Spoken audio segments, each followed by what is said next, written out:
There are a few other little snacky items out. A couple crumble cookies. Are you? In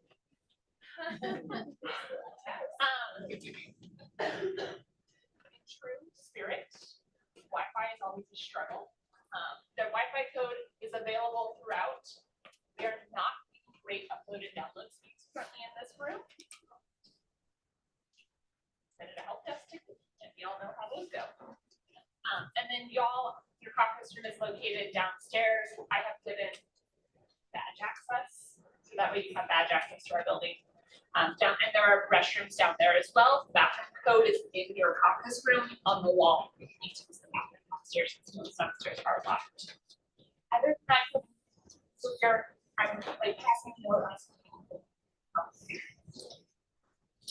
One other thing I'm getting from Michelle that we're not very loud.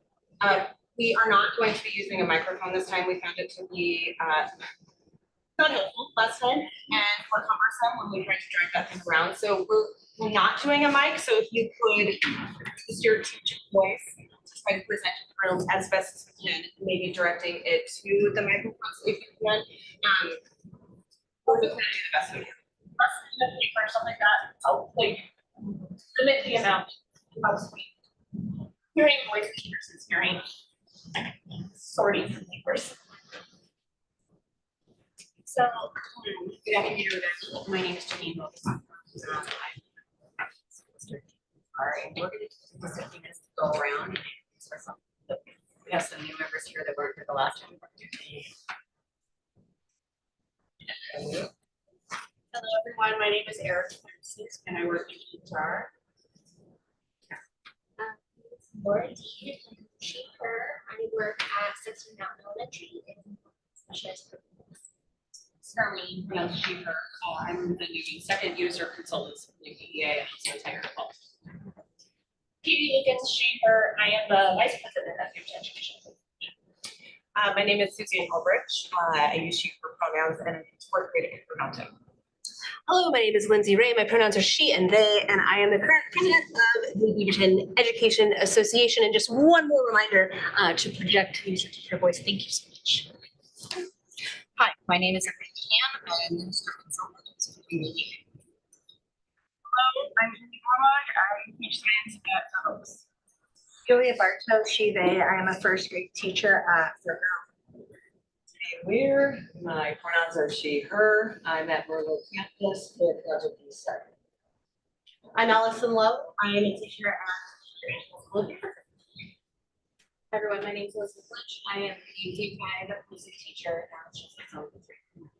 My name is Adam Oyster Sands. I use he pronouns. I'm a language arts teacher at Westview High School.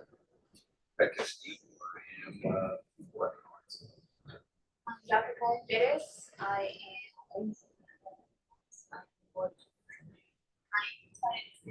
my key function here during the Dartmouth is as a listener. As a board representative is to seek to serve as a listener. And the BSD board is a teaching and attention bargaining process. Forward time approach that's mutually respectful, includes productive discussion and a timely resolution. If there's sustainable agreements on this new contract, so I believe state that. I am Gloria Hupwork. I'm the principal at Jacob Wisborough Elementary School. Hi, my name is Shirley Valladares. I'm a she, her, ella, and I'm an assistant administrator for special education. Hi, everyone. My name is and I am teaching and learning. Hi, I'm Joanna Castillo. Pronouns she, her, ella, and I'm at Middle Park Middle School. Good afternoon. I'm Curtis Samana. I'm with the Houston School District Human Resources, and I use the AM pronouns. I'm Cesar Rodriguez. Good afternoon, Brian Hunger from the City Council. Nice to see many of you again, and nice to meet those of you who are here for the first This on the agenda was something that wasn't represented. Oh, yes. Yep, my mistake. We'll go ahead and just look that. Yeah.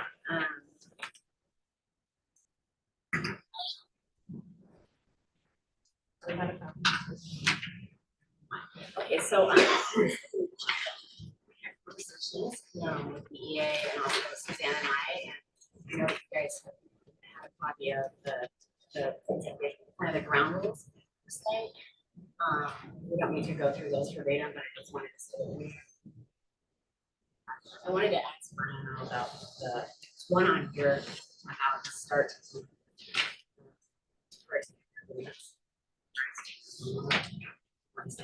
Yeah, sure, thank you. I haven't been involved in the conversations, the back and forth about what's labeled bargaining terms of agreement, or engagement, which we would often call ground rules. So I don't know exactly what the conversations, where we're at on those. I don't remember what we did last time. Had some bargains we do, some bargains we don't. Nothing in the law requires us to have ground rules. So it sounds like we're not at a meeting of the minds on these, correct? That is correct. Okay, so that was my understanding. For me, if we're not going to have ground rules, the one main thing to have agreement on or a mutual understanding on would be the piece that we enabled in the timeline section. Do you have that? Do you have a copy of that in front of you? No, but I assume it's about the 150-day timeline. Yeah. Yeah, about that. Okay. Because of the way that we are, because of the way that my understanding is that we're presenting proposals like some at a time, not gonna have them all night. The law wouldn't be really clear for us when the 50 days of bargaining start. And so I think we would need some mutual agreement, like it's just the start of our 150 days, it's next meeting the start of 150 days. It's always our intent to reach an agreement before we get to the 50 days. So we're still having that as a goal, but I think that we always want to avoid problems or disagreements that aren't necessary. So if we get way down the road in bargaining and we're not sure when our 150 days is, then that's going to have some ambiguity. We'll have to wrestle with. So, if we're not going to have ground rules, I think we at least need understanding of when days start. I'll respond to that, and maybe Em can jump in after I'm done. Sure. First, I do want to make sure that what's been passed out, we have not agreed. Yeah, You're right in terms of the agreement. Yeah. However, we don't have an answer yet to the questions, and we'll discuss that on this, and then Okay. we'll come back and have a clear answer of that timeline for you. Okay. The only other things that I would highlight on this, again, whether we have anything written and signed and so forth, I hope that many of these are understandings that we have mutually because they are best ways to do business. Very basic stuff like meeting dates, times, because I'm hoping that we're setting agendas at the end of our meetings for the next meeting or sometime in advance of the next meeting. We did that last time, it's a way that we all know what we're bringing to the next meeting. So it seems like. So I hope that we're still committed to that.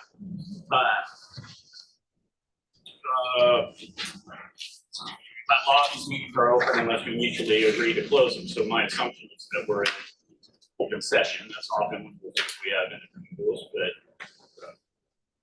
necessary to have it. So that's my assumption. One of the things that really was problematic for us as a full group last time, in my opinion, this is just speaking for myself, is that we didn't sign off on tentative agreements throughout much of the bargaining process. There was always a question, who came to an agreement on signing a TA, which would be very customary. We didn't do that, and that really didn't put us in a space of, is something done? Is it not done? Are we still talking about it? Or are we not talking about it? And so that's one of the things that's on this. We actually did. I think when Catherine came in, we eventually started signing these agreements. For us, it helps know what the scope of our bargaining is. It helps us know when we put an issue to rest. Otherwise, it's hard to know when we're done with bargaining. So, our groups, we will continue to advocate once we seem to have agreement on an article, finding it as an agreement. We believe that's what it is. So, obviously, you guys can decline to find something as an agreement. That's always going to be something of a hindrance for us if that's the way we move forward. That played out practically last year. That was the issue. Put that out there. People are being difficult last time until we started signing tentative agreements when we come to. So that's the other key piece on this list. Whether we take joint minutes or not, we have Aurora here. She's going to be taking our minutes for us. Happy to share those with you. Nothing secret. They're going to be a recording or a description of what happened at the meeting. So it doesn't matter to me what. I appreciate the offer. We have our own offer as well. So. That's all I wanted to say on these. To me, the most pressing one is the 150-day piece. Otherwise, the law wouldn't declare our 150 days good starting until we have full exchange of additional proposals. And that could be certain sessions based on what my understanding of kind of our agenda is. Okay. We'll get back to you after focus on that. All right, thank you. Thanks for listening. The next thing on our agenda is the guide proposals. So we have, I know you guys are not taking today. We have, how else is going to start? Okay. We have the core, right, the core values and so the district's core values of academic excellence, student and staff belonging, dignity, and community undergird all of our work. The district's long-term vision guides our decisions. By the education support the goal and vision of the strategic plan. The priority is to ensure successful outcomes for all students by providing robust learning opportunities, active community engagement, the effective use of district resources, and data-driven decision-making, all anchored in district's commitment to equity and inclusion. This is cited in JBE policy. From BSD policy, education equity fosters a barrier-free environment in which all students have the opportunity to participate. Equity is achieved when there is sufficient evidence that each child has a high-quality educational experience and outcomes successes not predicted by student. In order to break the demographic the district must apply the principle of equity to all policies, programs, operations, and practices, and ensure all students have access to the opportunity to high-quality education. I'm going to hand off to Lori Huntworth to speak a little bit about improving learning conditions.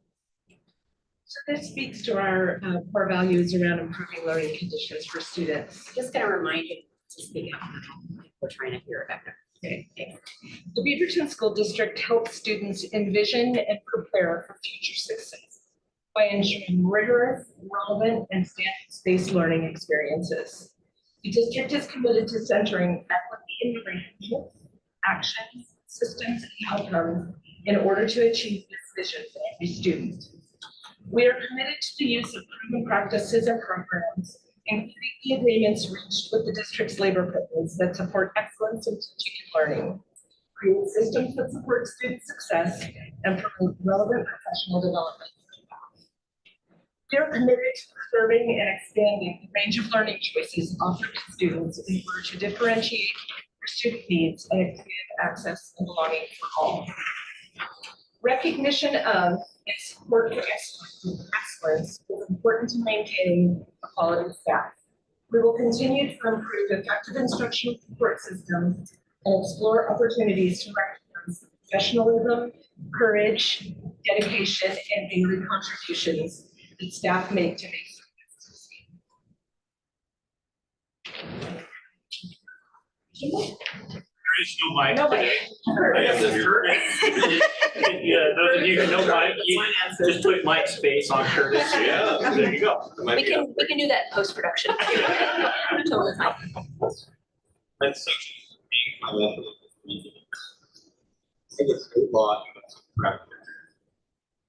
You know, budget operation uncertainties. Financial requirements must align with long-term revenue and expenditure forecasts of all funds. To ensure long-term service level stability, one-time funds should not be used to meet ongoing commitments when such. short-term sustainable solutions to budget shortfalls must be reduced and a competitive employee compensation package within the limits of available district resources should be maintained. Competitive employee compensation, salaries, employer-paid health and retirement benefits, and be bargained based on district costs plus simply funding.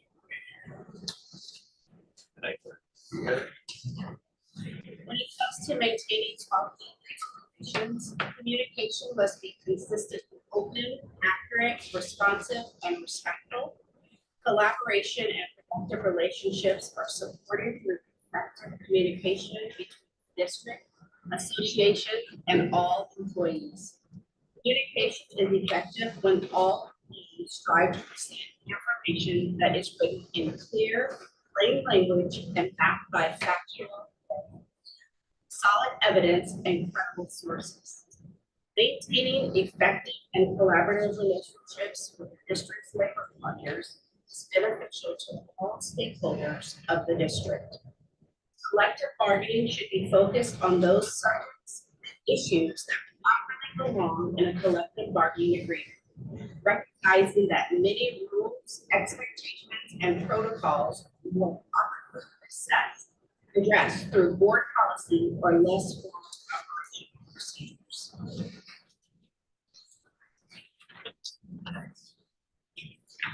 Thank you. So my team and I sit here today representing 2,684 educators and over 39,000 students. The proposals that we are bringing will improve our working conditions, but more importantly, they will when our members get the necessary time to prepare the best lessons that they can for our students, when our members get equitable health care, when our members have a limit to the number of students that they give meaningful feedback to, we can ensure equitable learning experiences for all of our students. Our hope is that you're taking a role on your bargaining team as seriously as we're taking a role. We hope that you use this opportunity to take the necessary actions that our students deserve, because we all know that our actions speak louder than our words. And we are ready to do that. Great, thank you.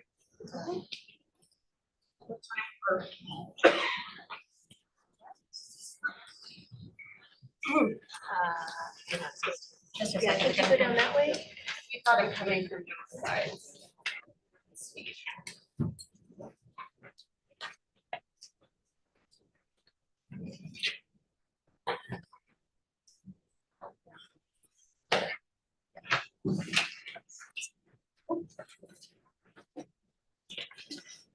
Can I ask a question as you're passing those around? Yes. If we have clarifying questions, do you want us to ask now? Do you want us to wait till you're done with the article? Like, how do you want us to? And I don't mean like discussion or debate, but if we're clarifying questions. I think it would be helpful to wait till the end of the entire article. Okay. I think that would help. Protocol, if that's okay. Yeah, that's awesome. So our team, if you have questions about some thinking, feel free to want to understand the proposal, that we're not going into in-depth discussion at this point. Okay, yeah, thank you. Thank you. So I'm presenting Article 5. Can you guys hear me okay? Yes. Okay, fantastic.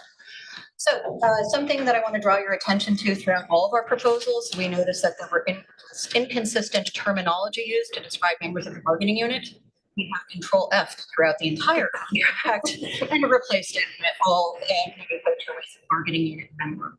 We're not going to draw our attention to that any further, but there are lots of overlaps on these things. We have also added this in after discipline that I dismissed. We have also stricken some language regarding fair dismissal of case law. Under ORS 342-905, Tech A, the correct citation, the parties can decide in advance to opt for arbitration. And so that is what we're asking to commemorate in this proposal. We agree together mutually to commit to arbitration. Clarifying commission on the first part. So are you guys looking to correct anywhere that's employees contract?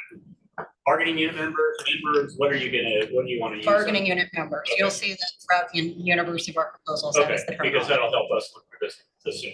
Yes. Yep. and also the part rationale for say, as we discussed, one thing to remember is that not everyone in the bargaining unit would necessarily be subject to the fair dismissal appeals board anyway. Not everyone would be under TSMC license. Yeah, That's it. sorry, I violated the rule of waiting for the end. I thought we were at the end of the proposal, so. We're gonna learn each my other's speaking stuff. It's fine. It's fine. So, any questions? It just, you mentioned. Regarding that, so I think I just got lost. Sure. So basically, it would be by necessity reference, it would be agreeing to arbitration because we have removed references to fair dismissal appeals law. That is our intention. So basically, since this is explicitly exempted from the grievance procedure, it could be subject to the grievance procedure, which terminates arbitration.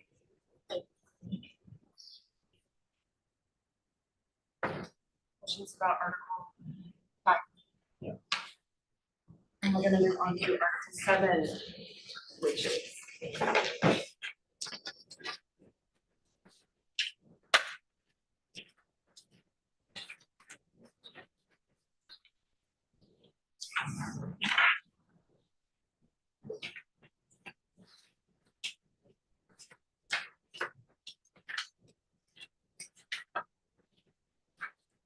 All right, Article 7, and here's where you can see that housekeeping of employees changing bargaining unit members much more clearly. The only change we have in this entire article is on page 2, section B. You're adding the line subject to provisions of Article 12E, which we will explain.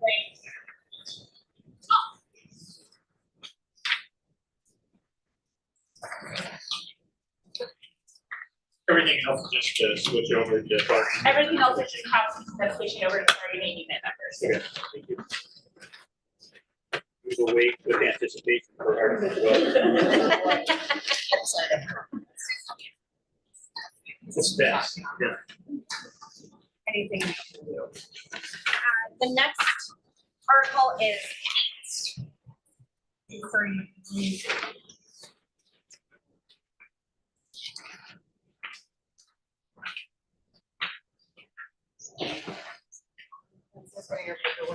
For those of us that started this program the last time, can I just say how grateful I am to be fully back to paper? I know.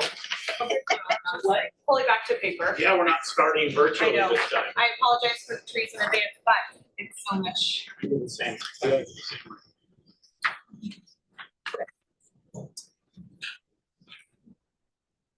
All right, Article 8 is, I'm gonna start out. So first off, other than the numerous, you would not believe how many times the word employee appears in this contract. So the numerous corrections of switching over employee to bargaining unit member, I'll call your attention to A to B.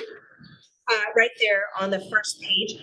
So we have a plan of awareness and a plan of assistance. The plan of awareness comes before the plan of assistance. Not only do those two things have the same acronym, so we're often talking about POAs, who's POA? What are you talking about? We wanted to change plan of awareness to more accurately reflect the intention. So we're proposing to call, instead of a plan of awareness, to call it a plan of mentorship as a predecessor to a plan of assistance. And you'll see that change referenced there. Moving right along to the top of page 2. An evaluation of students, we added some language there at the end. This has to do with administrators conferring with teachers before changing grades.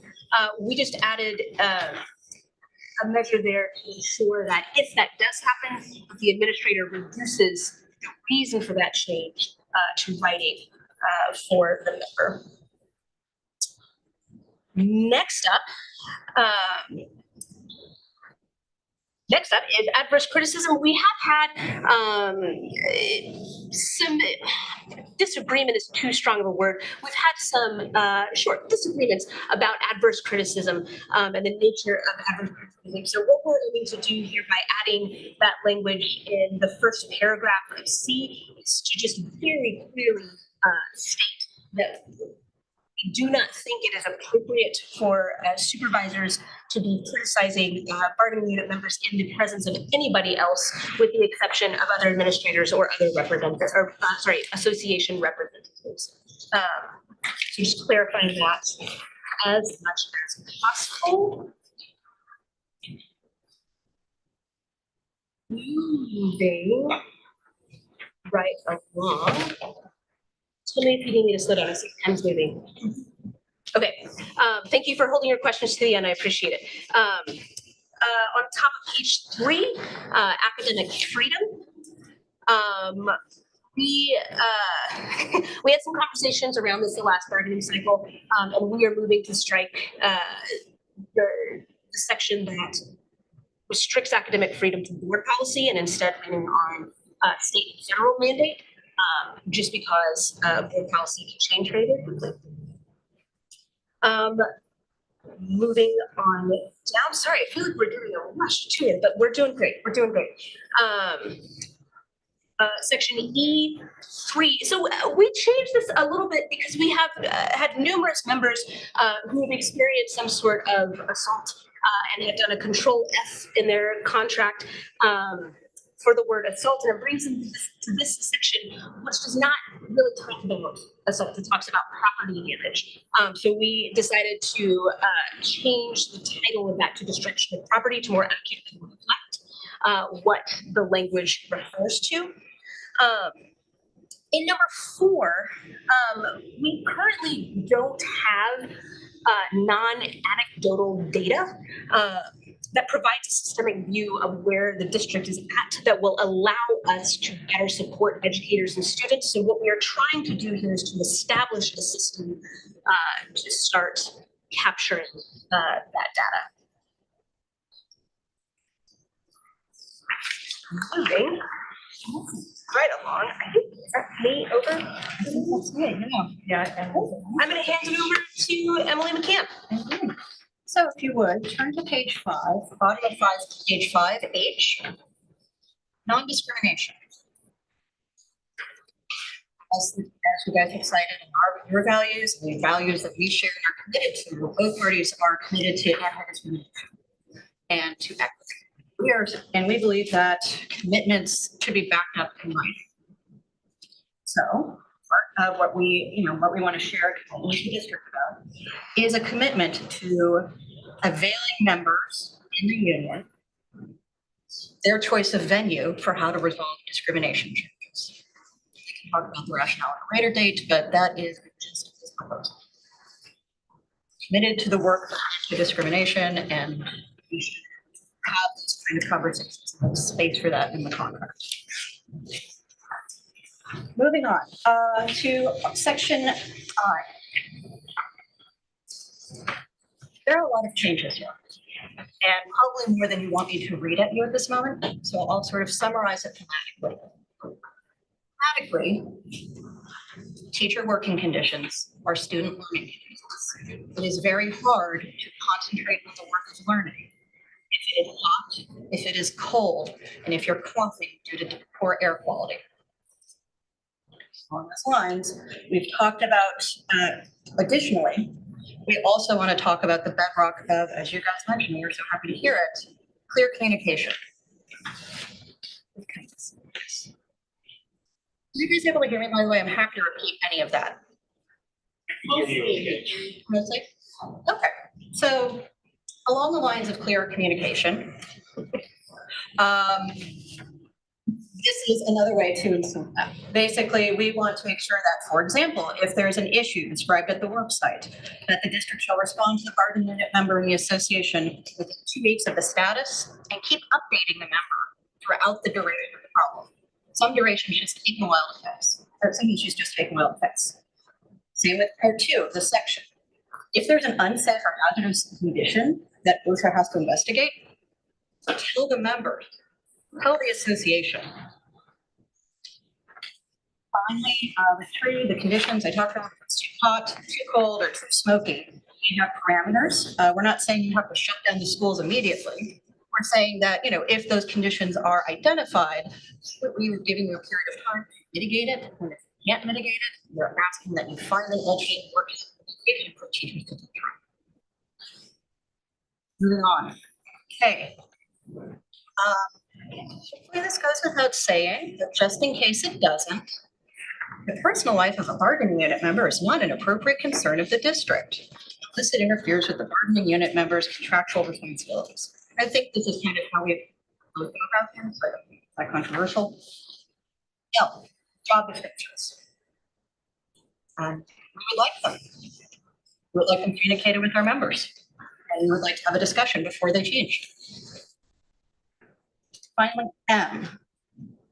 We have incorporated the district's evaluation by Met reference. The appendices ready to pass across the table today. So I look forward for that. We also want to talk about basically things we think are already the practice. This is really codifying. Part of the thing you'll hear me say throughout this process is that contracts are an educational document as well as a legal document. Let's have this in an easy to find place for everybody so we know how the process works.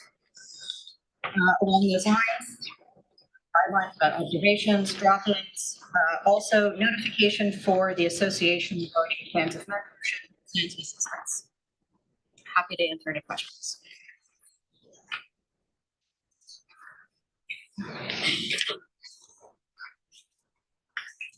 I have questions going back to earlier sections, so they might, if they're for whoever. Yeah, we'll figure it out. It's going back to section C. Criticism by supervisor on performance. When I took your interest here, when it says without individuals, I think you said in your presentation without non-administrators or non-representatives of the employee. Correct.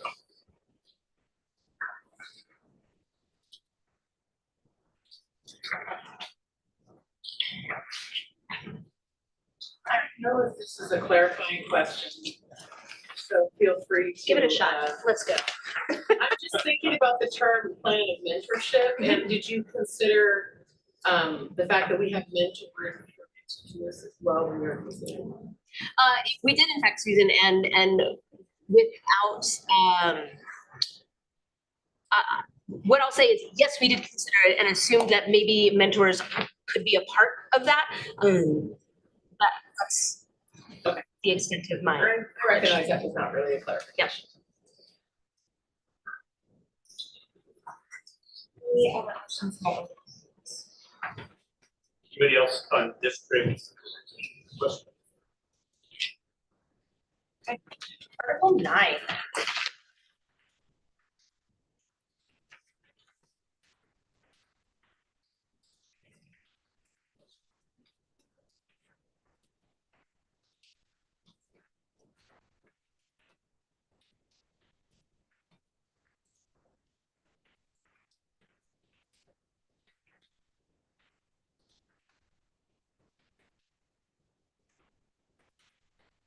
Okay, I got Article 9.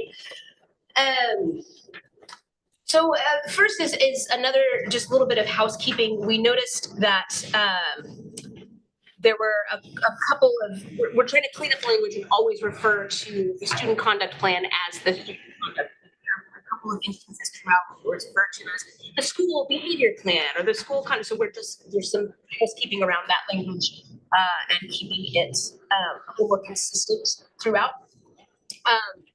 In section A1, this is about developing that student conduct plan, and members already have the contractual right to give input into that plan by June 1st of the previous year. What we're adding here, because it's monitoring and adjusting, right? We're always wanting to make sure that we're serving the students in the best way that we can. So if we just want to add in here a contractual provision for a mid-year review, what are the students like? What are the needs of our school building? Do we need to adjust the plan at all? Just adding a mechanism for that there. In sections 2 and 3, what we've done is we've split out imminent threat and student disruption, because those are two different things. Both of those still allow a member to remove a student from the room if necessary. There's not really much change in language, it's just kind of a splitting out and a moving around of things there.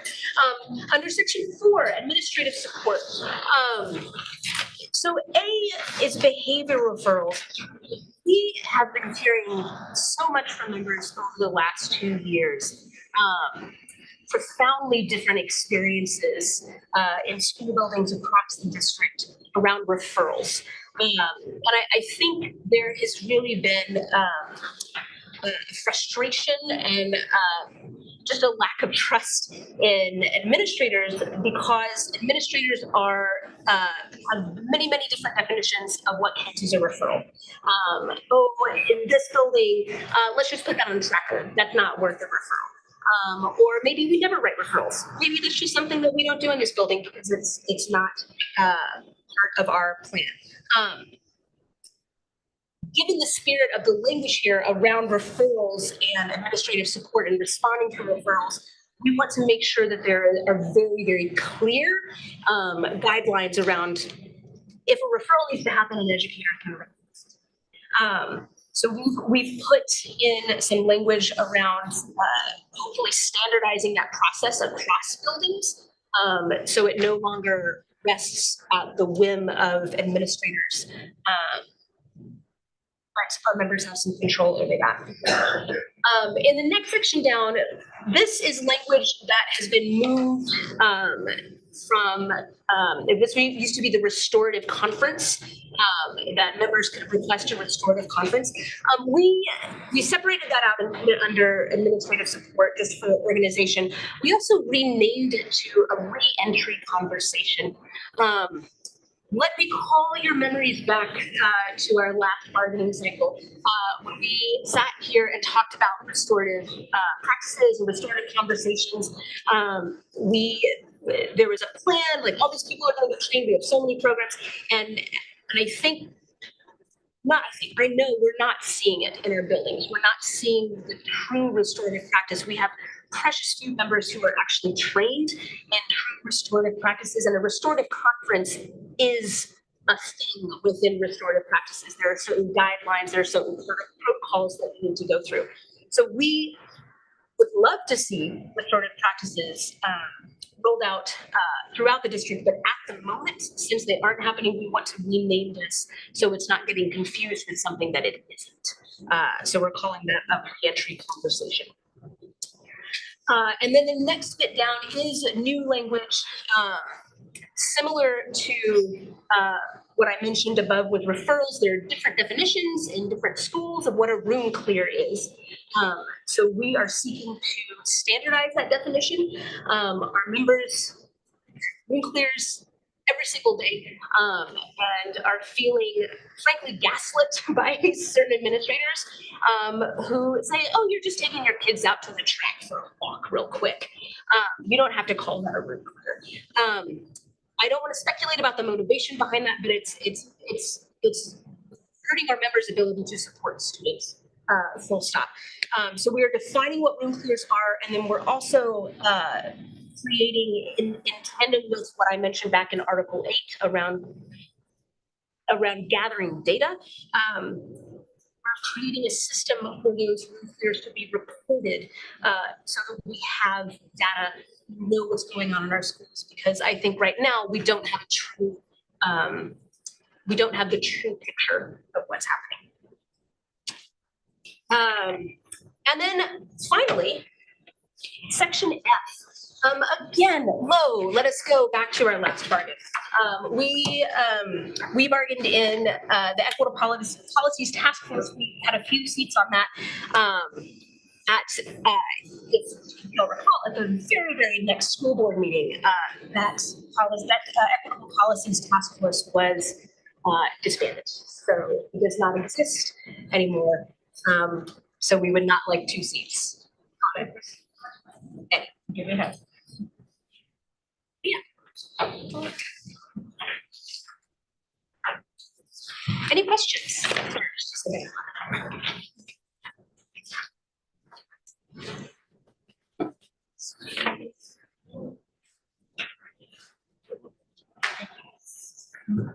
Article 10 is next for us.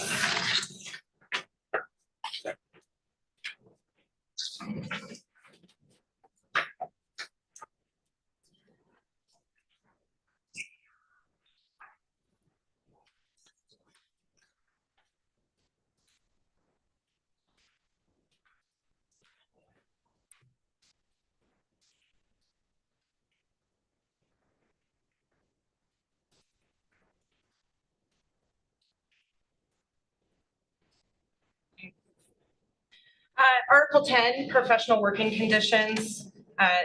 The first one is just housekeeping. I'm gonna go down to A3.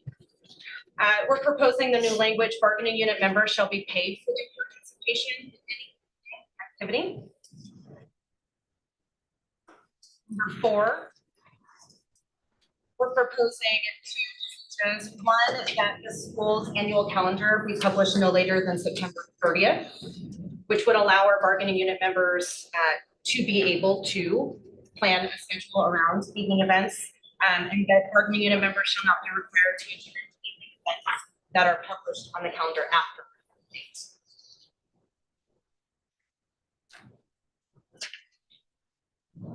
In 5, we're proposing the language that our bargaining unit members are not required to supervise students prior to posted start times.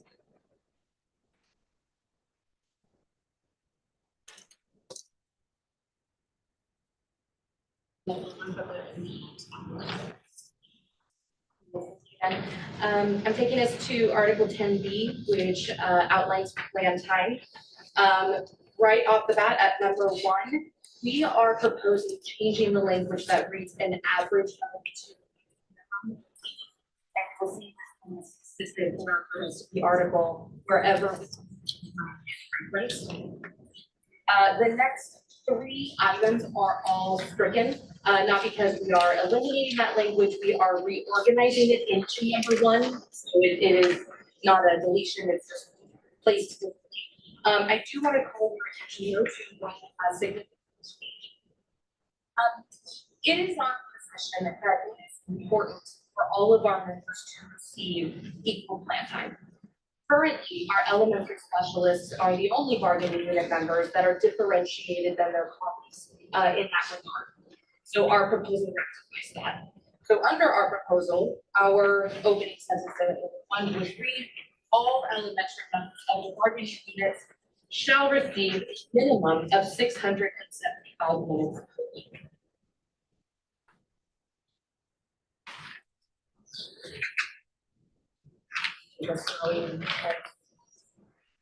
Flipping the page to page number 2. To number 3, so I will notice as well with different language that is different just organizationally. Here, our proposal where it reads all counselors shall receive 200 minutes of the plan time dedicated for case management responsibilities of no less than 30 minutes. We are extending that to incorporate all counselors at all levels, not just elementary. And then further jumping down to number 5. Language around specialists participating and planning their own schedules already exists, but our proposal expands that to include the members that are underlined and bolded there. These members are also sometimes called support specialists, so not confused with specialists like new computer teachers, but sometimes that does get a little bit confusing. So support specialist is another term you will hear depending on the building.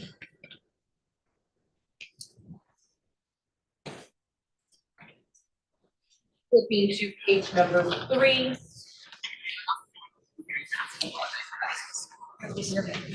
Looking at number 10, our proposal will read, bargaining unit members shall not be required to attend more than 1 hour of staff meetings per month and no more than 2 separate meetings, including professional development delivered outside of designated professional development days on the district's calendar.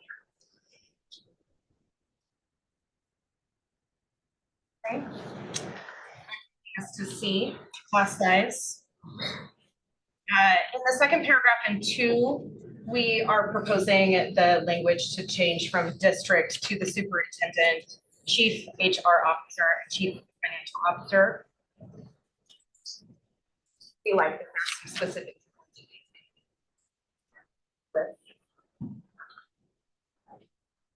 We're proposing a C3 class size limits.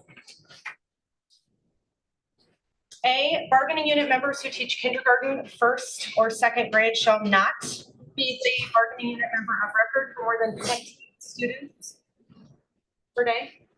Any student contacts? Bargaining unit members who teach third, fourth, or fifth grade shall not be the bargaining unit member of record for more than 24 students. Elementary specialists shall not be assigned more than 300 students. Page 4. Middle school bargaining unit members who teach multiple classes in a day shall not be assigned more than 150 student contacts per term.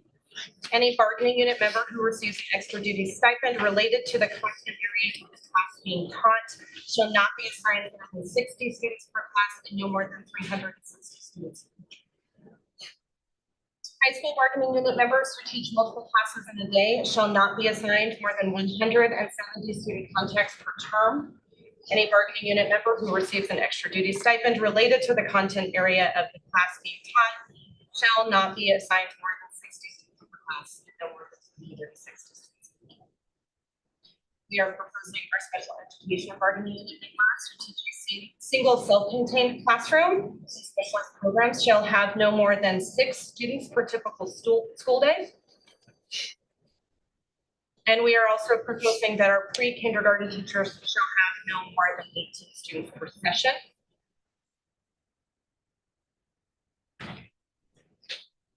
We are proposing case load limits.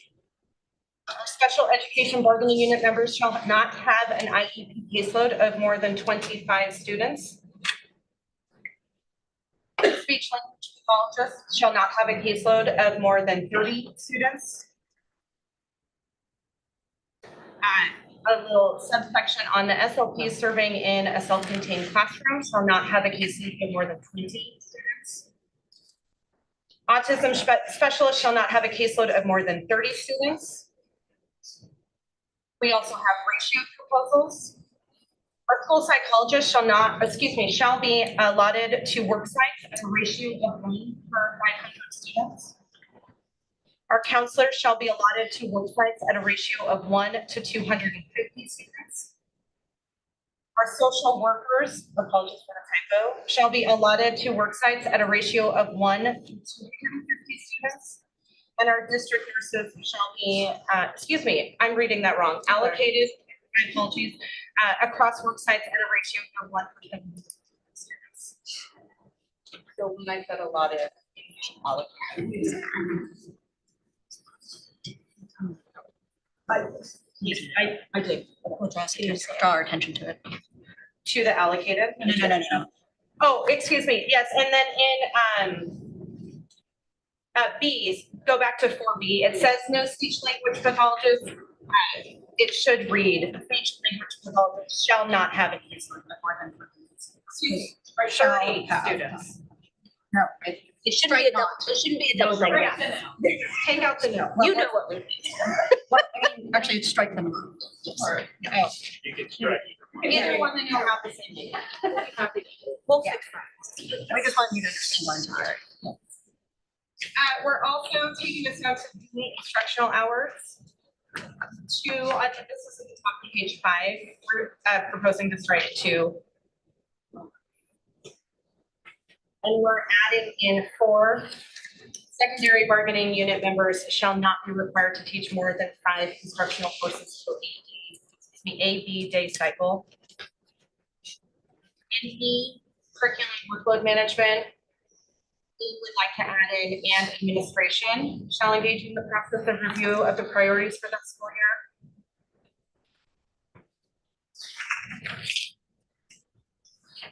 And the rest is housekeeping, including 8 where we changed instead of 9C, 9A.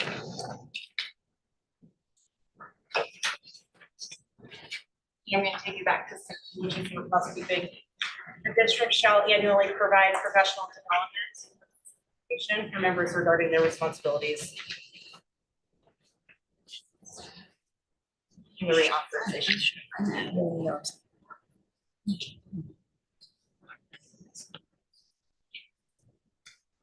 Are there any? Can I just add one more thing? I'm so sorry. There in number 8 on the very back page, there are a whole bunch of weirdsies with the article references. This is another thing that is not consistent throughout the contract. So we have it's fun when you cross out a hyphen; it just makes the hyphen. So apologies for that. We're hoping to move to a convention that has between all of like 10A5, there are periods instead of hyphens. Just wanted to make that clear so it looks strange. I had a couple of questions that maybe other folks on our team do mind go all the way back to section A. Can't remember if that was you, Suzanne, or okay.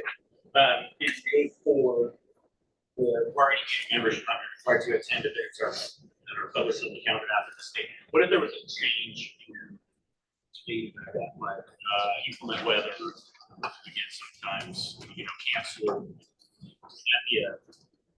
and then it was rescheduled to a later time.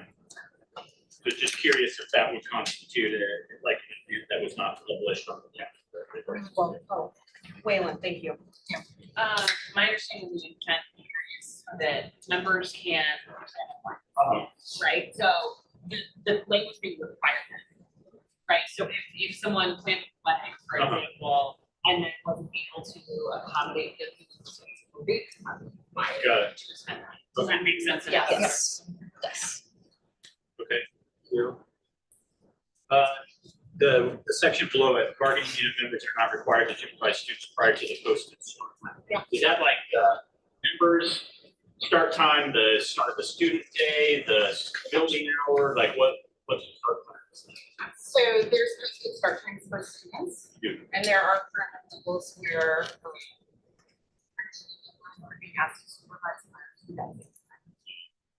So it's within the member work day, but prior to the posted start of the student day. Correct.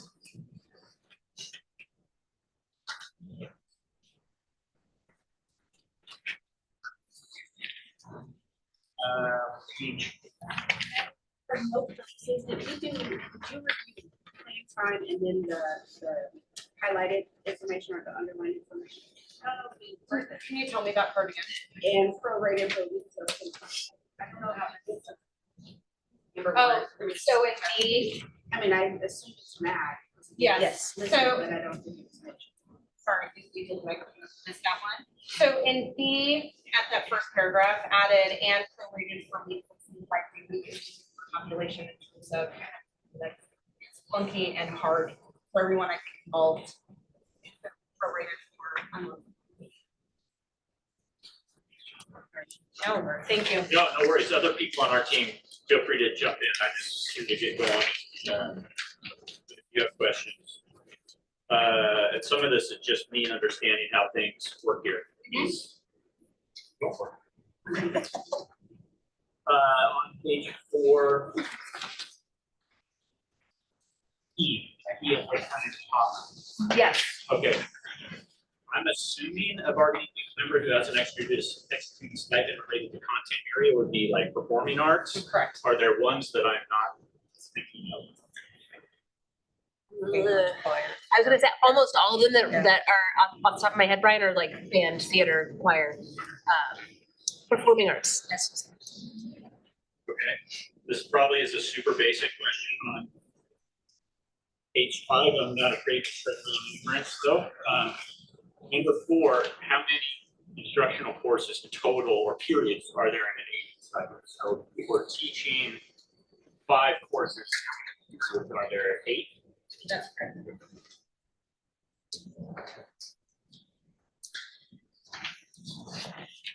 That's kind of on the school level. Can you tell me more about that? Would you like me to address that or? You can go ahead and answer that now. Because it says our secondary, it depends on if we're talking about middle school or high school or an option. Okay, so some of those have a different number than 8. Potentially.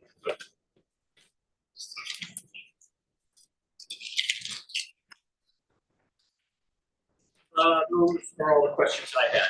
Anybody else? I do. On the first page, under plan time, B1, elementary bargaining unit members with 2 half-day sessions.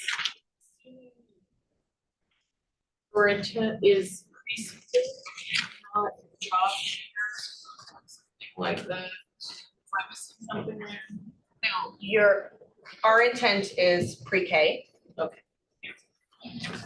Also current contract. Is it current for pre-K or is it for kindergarten? Did we have to last time? Because it leads to which is stricken, we just approved it at the one, so it's Got it. it's currently came over with 2. Okay. Yes. You just moved.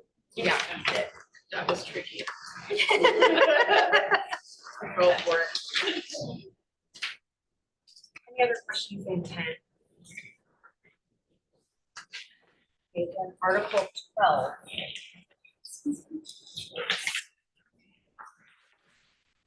Not 11. Oh. I don't have 11. Really? It's just on your checklist. No, it's not. No. One's got it. Yeah, we're good. We're good. Sorry, that's right. Oh, sorry. Okay. You call there. We're just. You're doing 12. We are doing 12.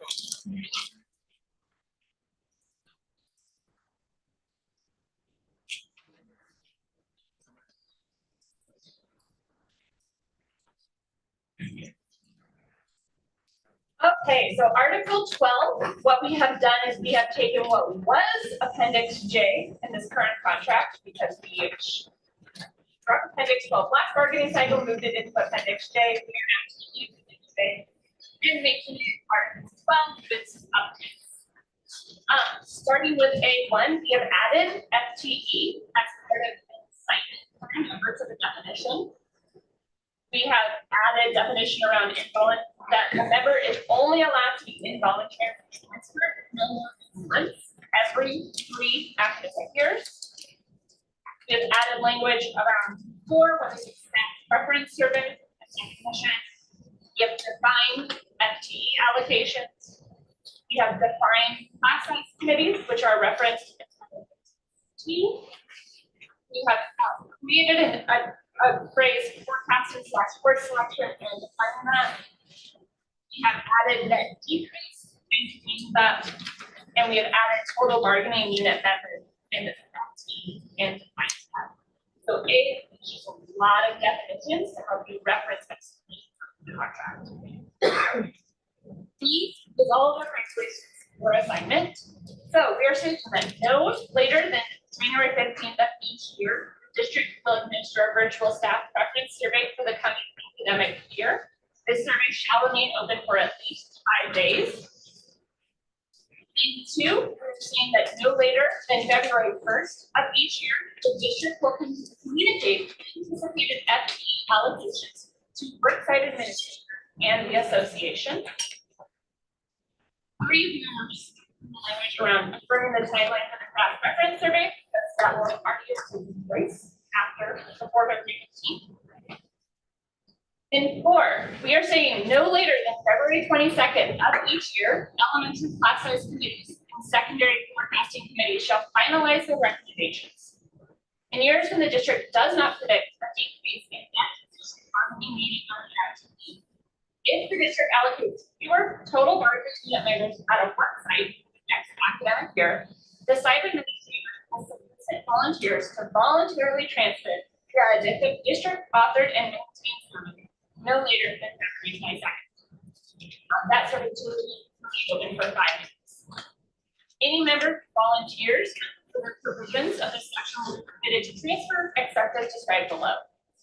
If you have more volunteers than there are people that use the site, it will take priority to help with site based actions. This is where I referenced previously, to 7. So this is what we are moving into, and this is allows the district to hire temporary educators into positions that they are currently in, without having to go through the whole process. Like to hire temporary educators, we believe that they are just as valuable members of our community, and we want to recognize the work that they do for the district. 6, no later than March 15th, administrators will communicate tentative assignments to bargaining unit members at their worksite. Members will either receive a tentative assignment at their worksite or voluntarily. C goes into the job expo.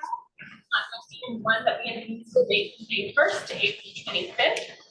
We have also said that the known vacancy list stay posted for 10 days instead of 5. We're striking 2 and 3. So the next video 2 is a bargaining unit member's attendance at the job expo will not be construed by the district as an indication of willingness to be or interested in being trained. We want our members to be able to attend the job expo without saying upon completion of her interviews at the job expo, bargaining unit members shall complete a district-authored virtual candidate survey to indicate which positions they interviewed for they would accept if offered. And that survey will complete 24 hours after the completion of all job expo interviews.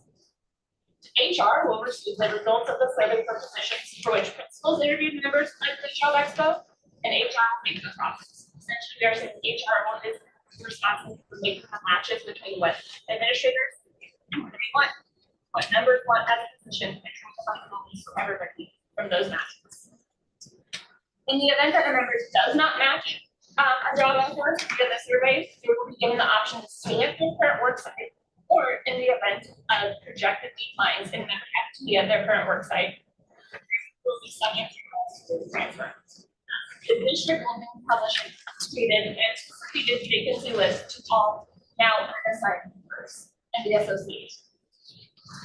Again, more mentorship and 4. And going into D for placement after the job expo, the district will administer a virtual survey for unit members who may be voluntarily transferred to confidentially express preferences to the district's human resources department, HR, for a position or positions or opportunity vacancy list. After matches are made for the job expo, once we have a list of known vacancies, members can select their preferences from that list. People who do select and are matched to the member are not going to be voluntarily transferred. And then during this time period between February and August, if a member has been voluntarily in their position, then they present a right to return to that position. And that's that bounce back to us.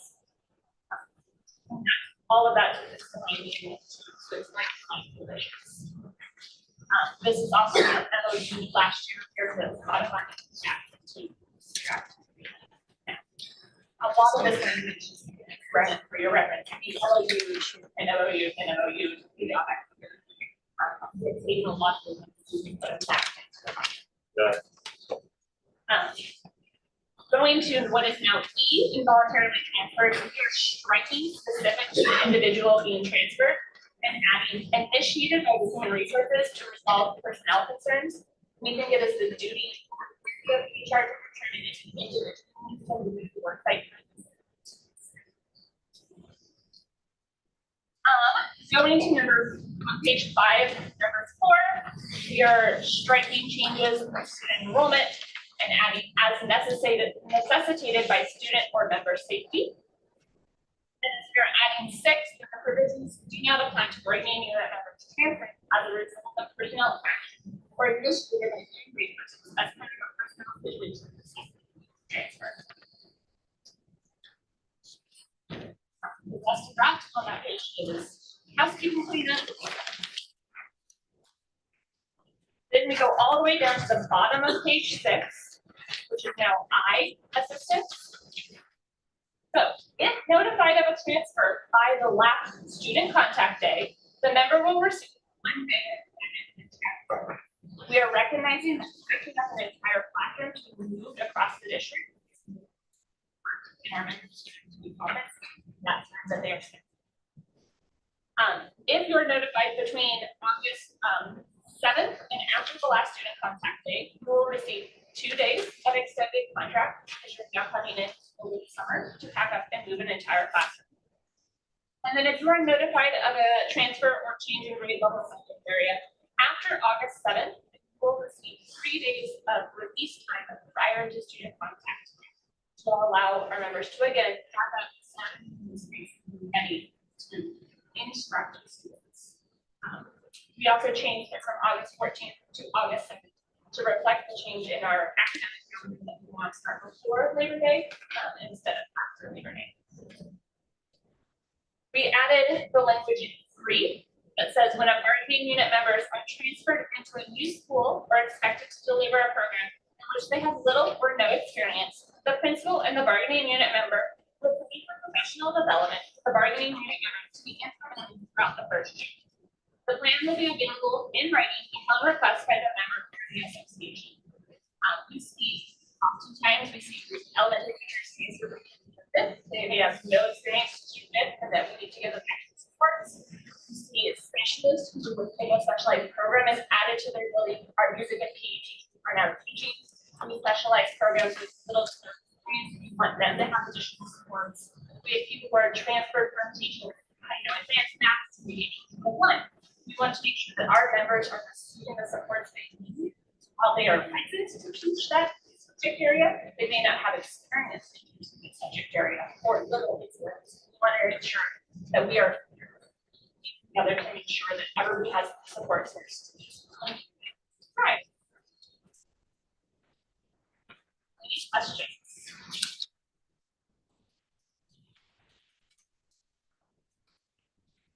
I don't have any questions. It's a lot, and it sounds like there's been a lot of stuff that's happened through labor management. So I just need to get up to speed on that. I'm sure that will help me understand bits and pieces of this. I don't have any questions. To administrators.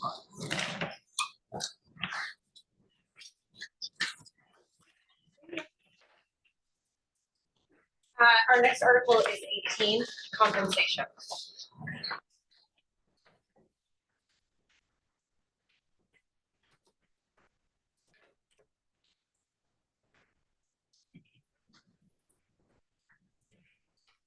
Oh, no, I can't tell you guys are gonna be so eager. Can we do this after? Yeah, we'll take a break after 18. Yeah. 19 is gonna be quick. Hold on. So Article 18 compensation, I'm gonna take you down to A4. It's a cleanup from a 3-to-1 ratio for our vocational and non-teaching professional experience to shift from a 3-to-1 ratio to a 1-to-1 ratio. So that's just a kind of also in B1, cleanup on number of days to reflect day changes, things like that. At the top of 2, we are proposing a 10% COLA for year 1 and an 8% COLA for year 2. Looks like it's using they are not. Correct.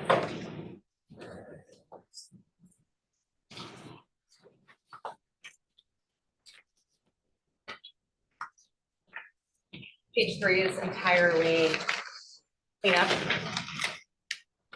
I'm going to take you to page 4D, outdoor school. We are proposing the change in the language in some of our outdoor school educators who attend outdoor schools, their students receiving a 0.5%. if they receive their hourly rate for the hours that they are working outside of their contractual day.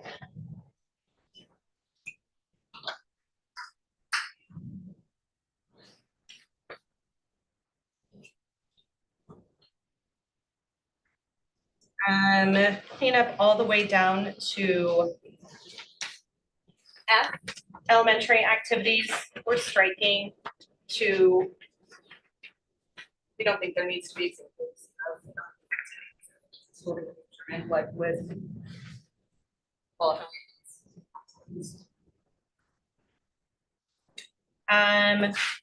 G2, we're proposing that we add the language, so it would read, our counselors have 5 days guaranteed for use during the summer and up to 5 days if requested for extended work.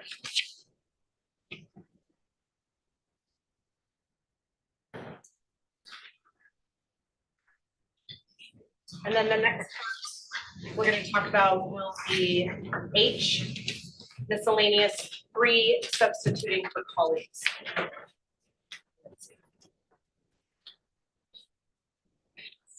Thank you so much. As you may know, each year we have the great privilege of negotiating a sub-shortage MOU.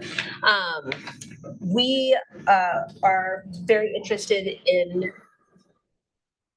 with all due respect, not doing that every single year and just having that codified in the contract. So we've taken, there's a provision here already talking about when there's a sub-shortage and what happens. So we just took elements of that sub-shortage, the current sub-shortage MOU, and placed it here. I'm sorry, you say it again. Absolutely, right. So, no, Marketing related. even if it wasn't marketing related, that's fine. So every year we negotiate a sub-shortage MOU, so we have one in existence every single year. Since we already have some language in the contract around it, we just took elements of that MOU and popped them up here. Most recent one? Yes, correct. Exactly. And then finally, at the very last page, section O, we added something. So in our last bargain, we agreed on a pay parameters task force that is currently working to churn out such incredible work, let me tell you. And in the execution of our charges, we have discovered, we're talking about stipends and extended contract for things that do not exist in Appendix C. Appendix C are things, athletics and activities mostly. We discovered some hiccups and things that probably should be addressed in Appendix C. So we're just proposing, let's bring the gang back together to look at Appendix C and come up with some recommendations for folks represented in those jobs so that we're making sure they're getting paid for the things that they're doing. Thank you. Yes, please. Looking at the proposal that we brought in the last contract. Correct. Correct. Because we looked at it last. Correct. Correct. Is it intended that it would be yearly? Not necessarily. We discovered some just wondering. I think it's worth taking a look at. And that's discovered some.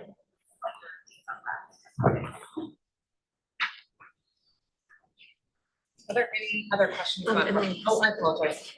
I do want to draw your attention back to page 5 of the proposal, F, elementary activities. We meant to strike 1.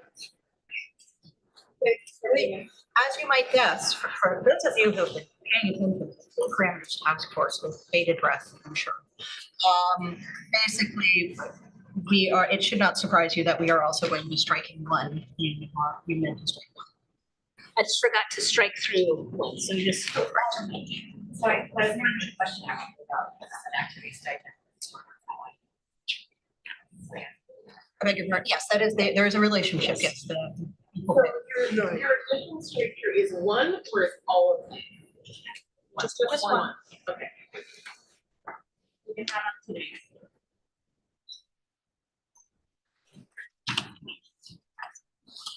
Are there any other questions about 18?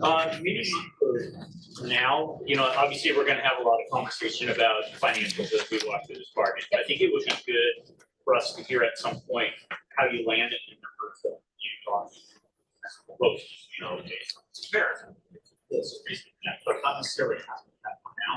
But I think when we present, or whenever we present our financials, we'll probably have Mike present a budget overview and et cetera, to put context. Okay. It'd be helpful just to know your thinking behind your proposal when we start getting into this conversation. Okay. So just kind of put that bug in there. That will be helpful. Thank you. Our next and final one for our team is Article 19, which is for insurance benefits.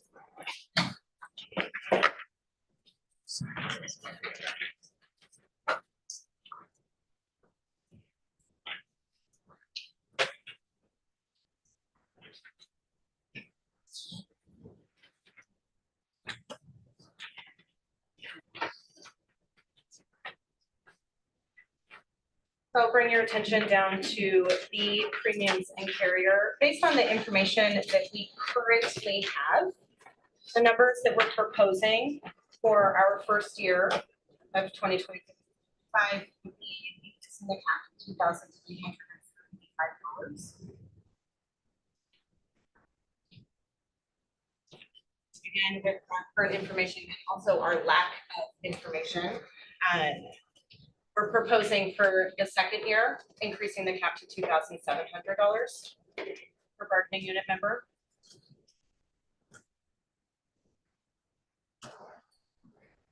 And two, we're adding in the line that gives the provision, if you will, that if, as we are experiencing, in the event that a premium for any plan increases more than 10% year over year, that within 2 weeks, the parties will commence negotiations specifically regarding the insurance cap. Unless we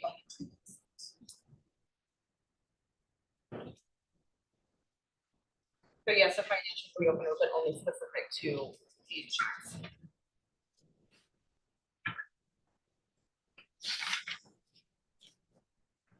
And unless I'm missing something, the rest of Article 19 is housekeeping, employees, bargaining unit members.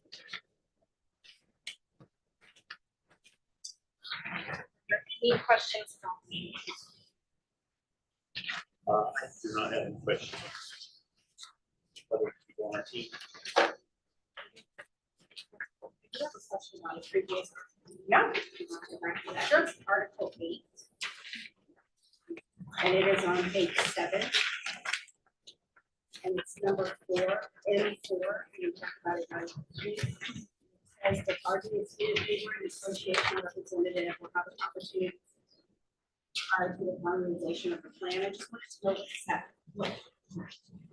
Because they always have opportunity for you. Yes.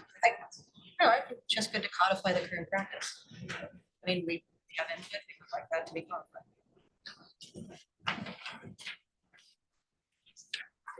I guess I do have one other question. I mean, it's basically, it's in Article 18 on a slightly different topic. So the fact that we're proposing a 2-year contract is evident from Article 18. Given the situation, that's. That is our intent as well. If we were to have presented one, that is what our. Anything you can tell us, we're coming off a 3-year contract, anything you can tell us about your preference for a 2-year? Yeah, so I think that our team always prefers a 2-year contract. The only reason that we went into a 3-year contract the last time was because we were looking at through the entire first year. Yeah.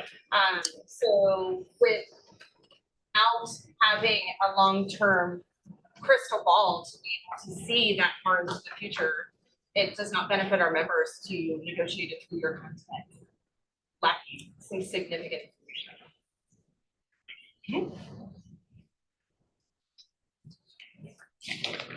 Any questions about any of the articles that you presented? A question on, and this may be self-evident, but when we are stipulating the case of maximum citing all, for example, all counselors, is there an FTE, how long is that taken into consideration to have that counselor with different issue? Sorry. An FTE for a half-time counselor.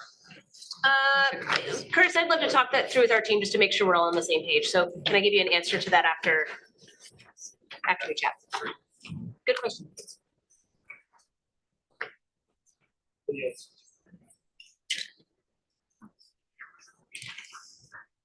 Question and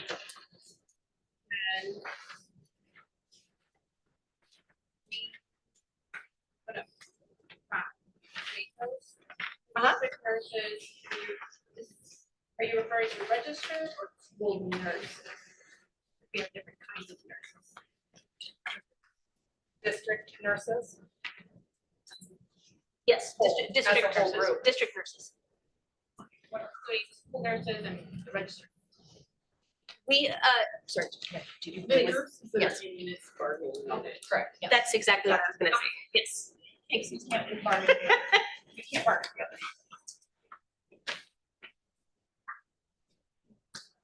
One question on 18D, and this is in here. In the middle school. When it's talking about the hourly rate for the hours outside of the contract day, is that the person there 24 hours a day, so they include working time, or is it?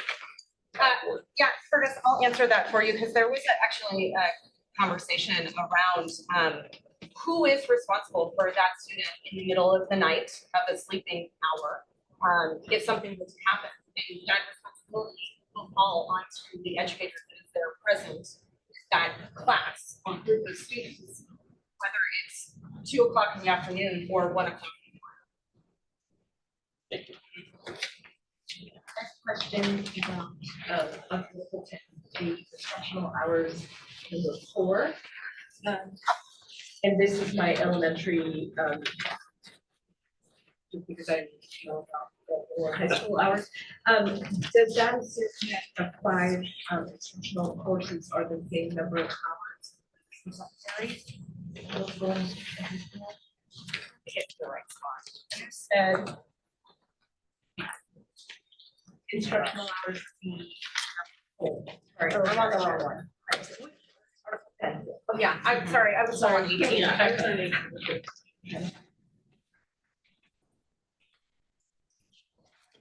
D4. Can you repeat this?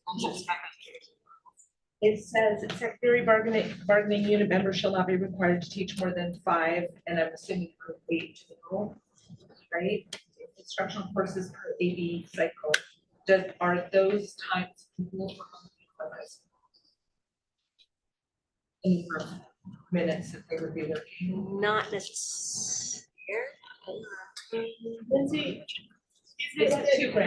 you're talking about the number of planning sessions, courses to plan for, not, the point is minute.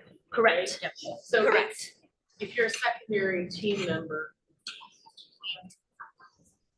4, 5. Is that what? Yes, Explain no, it. you're exactly, and I so appreciate this because I do not understand elementary school at all, so thank you. We're bridging the gap. So yes, it's the number, essentially the number of sections that a secondary teacher teaches. So it has less to do with minutes, and more about like, I have a class, first period, second period, third period, fourth period, fifth period. Is it? Like they might all be, I know this probably doesn't happen, they might all be algebra 1. Sure, oh, in a There's dream not world. 5 different preps. But yes. Preps would be like algebra, geometry, pre-calculus. Correct. This is just, it's the same. You're right, I have it wrong. Yes, you're exactly right. So blind to the number of preps, just the number of groups of students that show up. It's, you are. That have learning targets, their grading requirements. Instructional. Is that exempt out something that I'm not thinking? Does that mean that if somebody's teaching the same course 5 different times, they have less planning to do than teachers who have 5 different types of math, for example? Not necessarily, and this is the fun thing about education is that's not necessarily true because depending on the class, I might like if I have certain number of IEPs or a certain teaching style that works, it might be sure the same subject but slightly different planning, which is why we're not talking about preps because it's talking about time. Yeah, thanks for the question.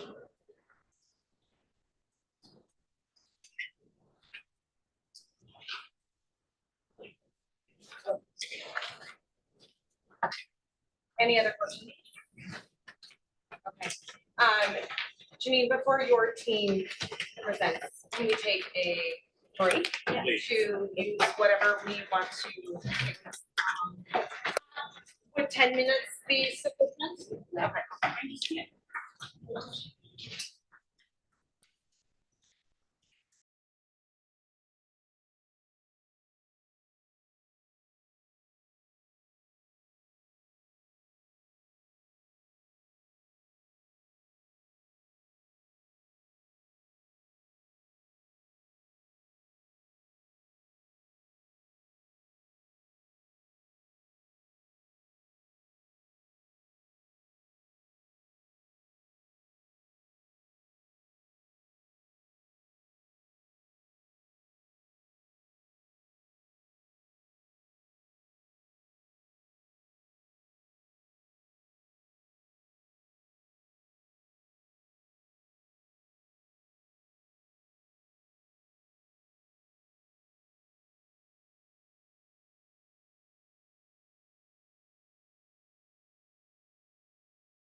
Testing audio, testing audio, testing audio, testing audio, testing.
Testing the audio, testing audio, testing, testing, testing, testing audio, yes.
Thank you for checking that. Okay, great.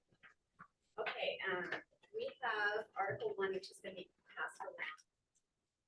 You on both sides, Shirley's got it on that side. And as that's coming around, I think here's how we're gonna move forward. We're gonna start presenting on articles that you did not present, that we're opening.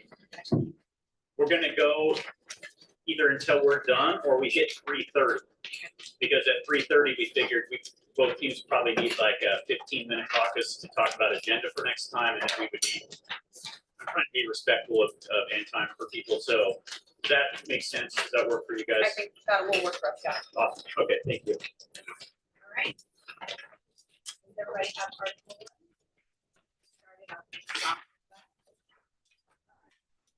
Here in A, you know, oh, sorry, it's coming around.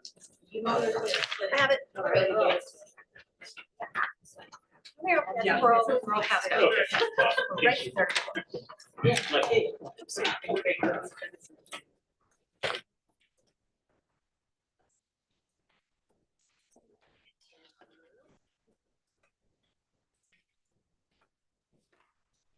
All right, thank you. And I will try to project my voice right here, so we can hear.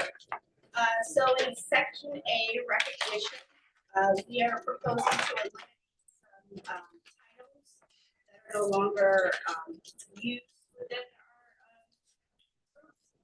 so you'll see those that are proposed to be eliminated there. And just for the purpose of the conversation that we had earlier to clarify which bargaining members group that are in here for the nurses, we wanted to state their registered nurses. Because that is the bargaining unit group that is within the license agreement. On the next one, if you turn to the second page, number 2, here we have those dates there because we are proposing a 3-year contract. So you'll see we replace it with 2026, 27, and then that will meet December 1st, 2026. And it connects to G at the bottom, which effective July 1st, 2024, and then through June of 2027. That is it for Article 1, status of agreement. Thank you.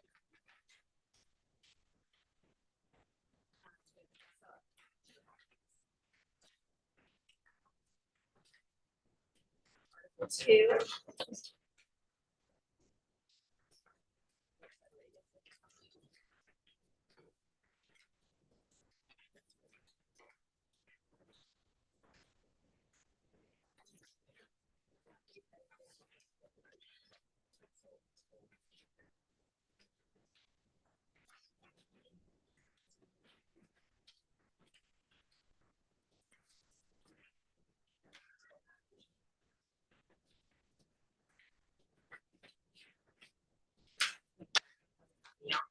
So in Article 2, the change that we're proposing is on page 4, 5. Solving. And stuck out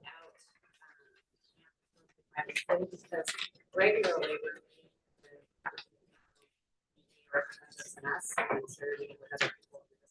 Instead of saying bi-weekly, regularly.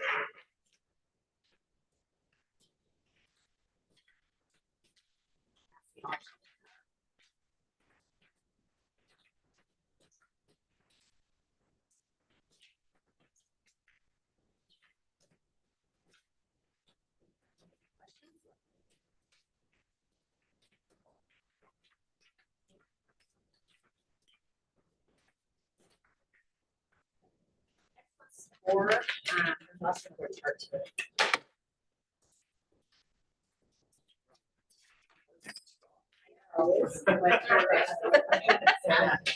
We're really serious about this. Mean business, Article 4.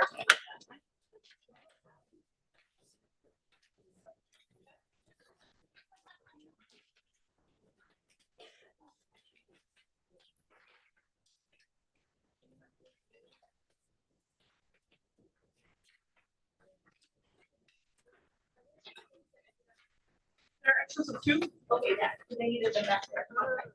And of the current. They're all 2. And 4. Are there any extras of 4? Oh, okay, yes. Yeah. I'll jump in if I need to.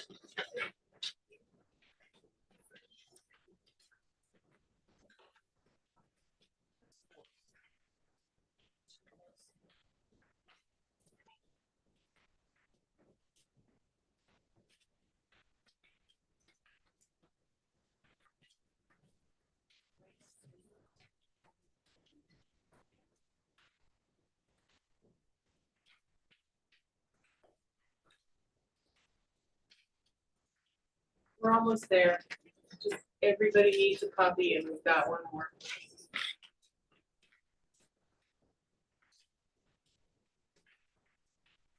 There's some more extras down here.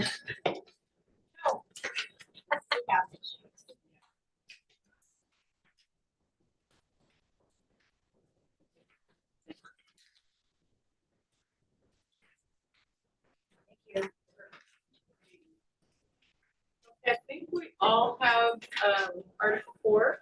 So our first change is in A, and it's just in that letter C. We changed targets to goals. We believe that is the vocabulary we would use, evaluations and goals. And so it's just kind of a language cleanup. Next area where we made changes was in page 3, C. And we've had a lot of opportunity with the BEA leadership to navigate and continue to try to refine the clarity of this process. And so our changes, our proposed changes here are an attempt to make level 1 clearer. Level 1 has 2 parts. It has an informal conference where the parties try to reach some kind of resolution on a grievance before it becomes a written grievance. And so we changed just the title to make it be that level 1 has 2 parts, part A, part B. So you'll see C1A, we just changed that title to level 1A, informal conference. And then if you go to the next page, then B is level 1B, written grievance. And also, hang on, please. And also within the level A, we do have a form.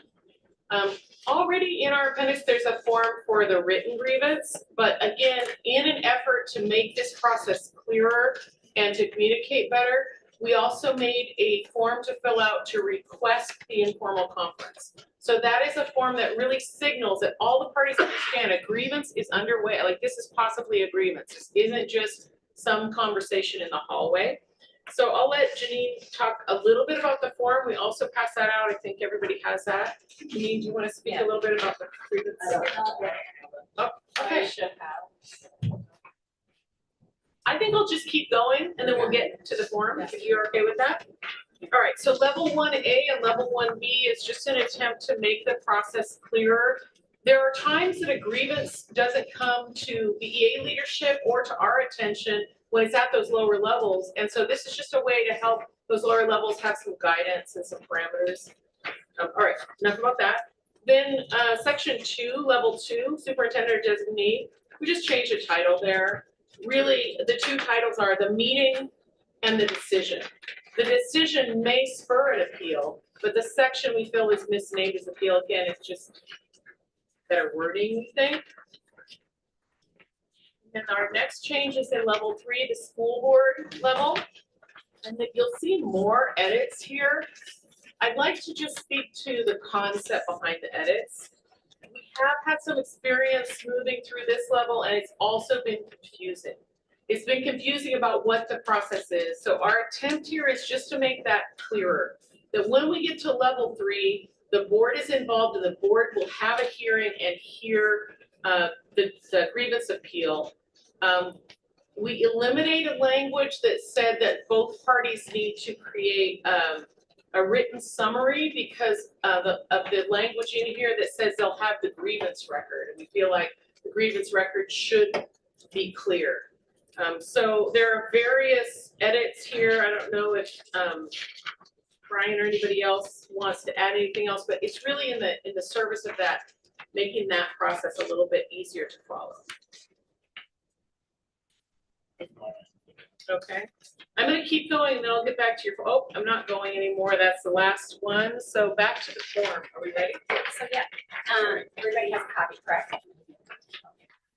So we created this form as a proposal to use because at the very beginning there's been some confusion, like if there happens to be a grievance that's moving along or on a process, did you guys meet? Or did you not? So it's a formalized record, like basically in hopes that they can get to resolution. And we made it a global form. alongside the other one that's there for the written piece. So in here, the agreement was put down the day it was filed, the day it was spoke to, what ended up happening, problems. Also, if there's a resolution and the people involved would sign. So we would have a record or trail of what's occurred. And I just want to add that the intent for this form is, and I think we might need to make some edits to it, but the intent isn't that the member has to fill out the information prior to the meeting. I don't know if I'm making sense there, but I think what we want is a record after the meeting that all parties who were present signed saying this is what we talked about and these were what the outcomes were. So it's a form that will be filled out to codify that meeting occurred.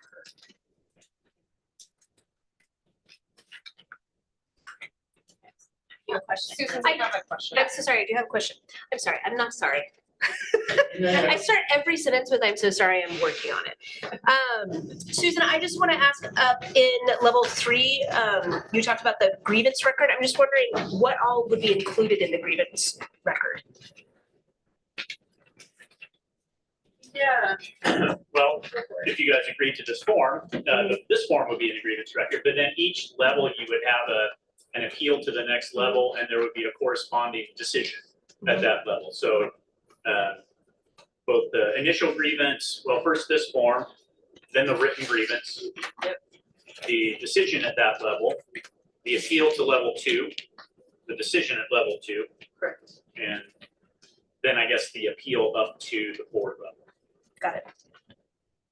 Thank you. Yeah.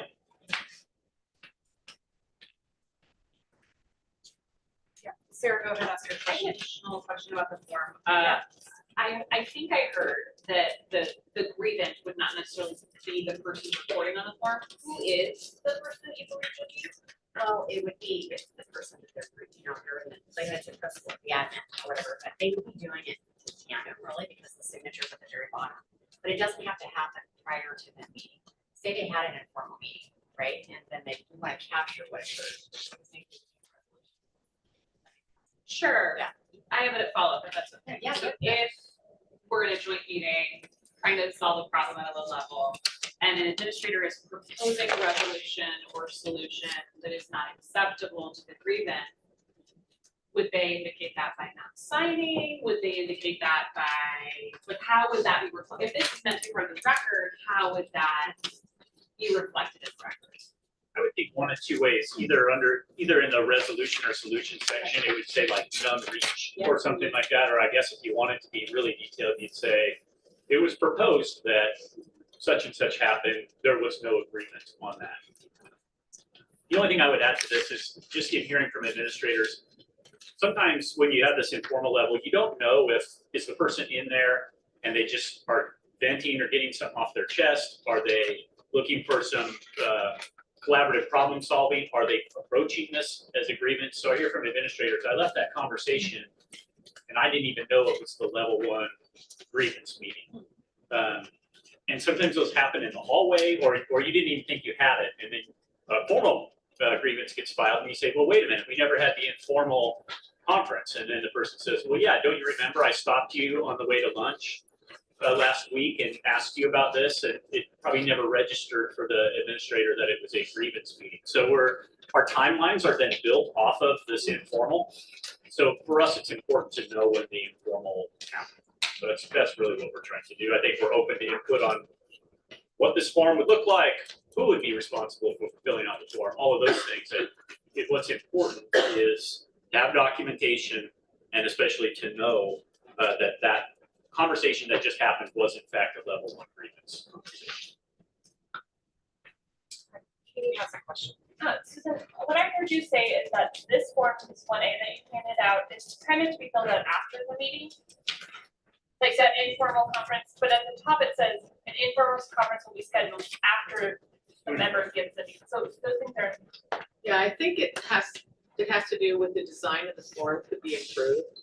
The idea was that this is a form someone could use to request a meeting. So there might be like the first 2 lines that need to be filled out by the person asking for the meeting.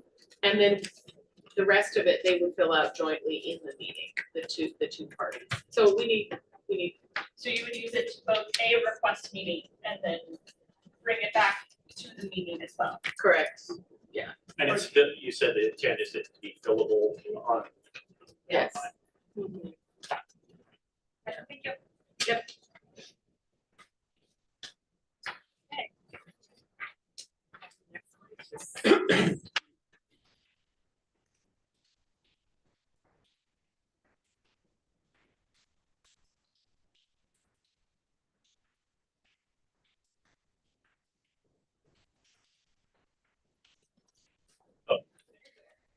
Thank you. Thanks.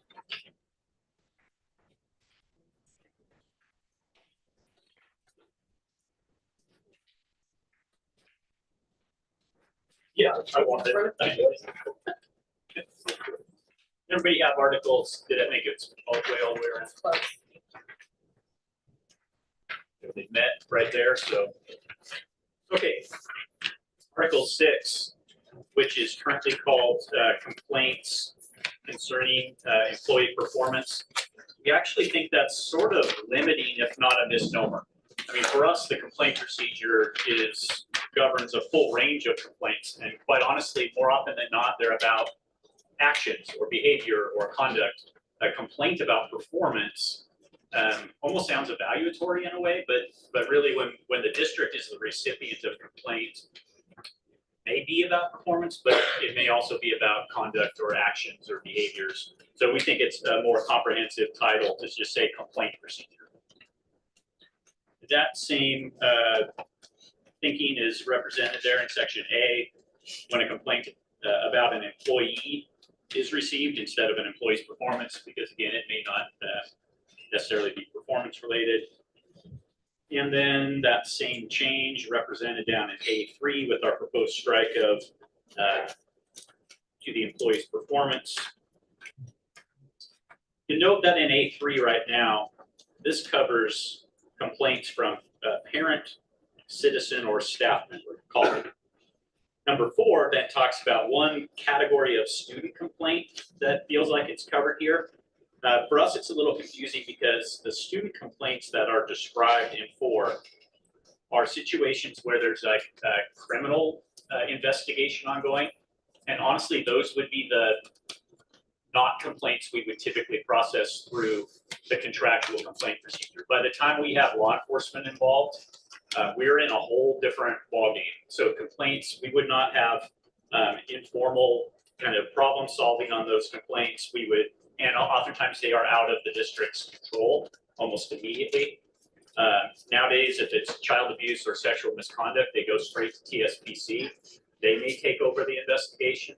So for us, it's odd to say that this segment of student complaints would be covered. And it does have the language about unless prohibited because of an ongoing investigation by DHS and or law enforcement. So that we would hold a conference within 5 days unless another agency is telling us not to. I can tell you that they will inevitably be telling us not to if law enforcement or DHS is involved. They typically won't want the district doing anything. TSPC might tell us that as well. So we're proposing to strike that language. And then that same rationale is in B, because B in the parenthetical just references those students' complaints identified in A4 or above. And since we're proposing to strike that category of student complaints, this language was a natural strike as well. Happy to answer questions. We are good, thank you. I think there's just a typo in the first line. It's just that something employee is partially struck out. It's the apostrophe S. So when a complaint about an employee is received by the administration. Okay.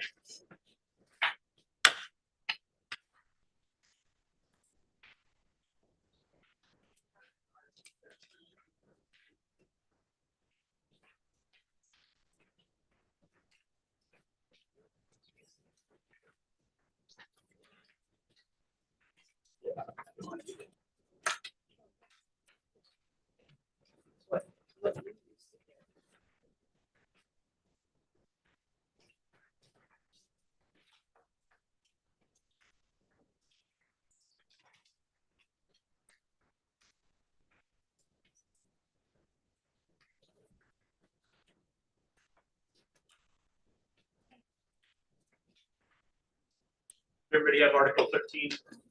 Great. Article 13, probably neither of our favorite articles. Layoff and recall. Those are obviously very stressful situations. I find it's better to be bargaining when we don't have an imminent layoff happening. So I have that in many districts right now, and it becomes even more of a challenge to be talking about it at the bargaining table. So our primary goal in looking at Article 13 is to make sure we have alignment with state law. This is one area where we have a considerable amount of state law. Even if we had no contract provision on layoff and recall, there would be guidelines because they would be in it's ORS 342.934. So you probably already knew that, but that governs both for administrators and licensed employees, licensed school employees. So we're looking for alignment. Our contract fills in some gaps and adds to that, but really we want to make sure that we're compliant with the statute. We have no proposed changes on the first page. We have a change on page 2 that's related to our proposal in Article 1, the reference to registered nurses there in 3E. And then we start talking about order of layoff. And this is where we see the contract currently not having alignment with the statute. So first you see a kind of a broad statement there that when we do a reduction within each licensed group, it will be in a manner consistent with Oregon law.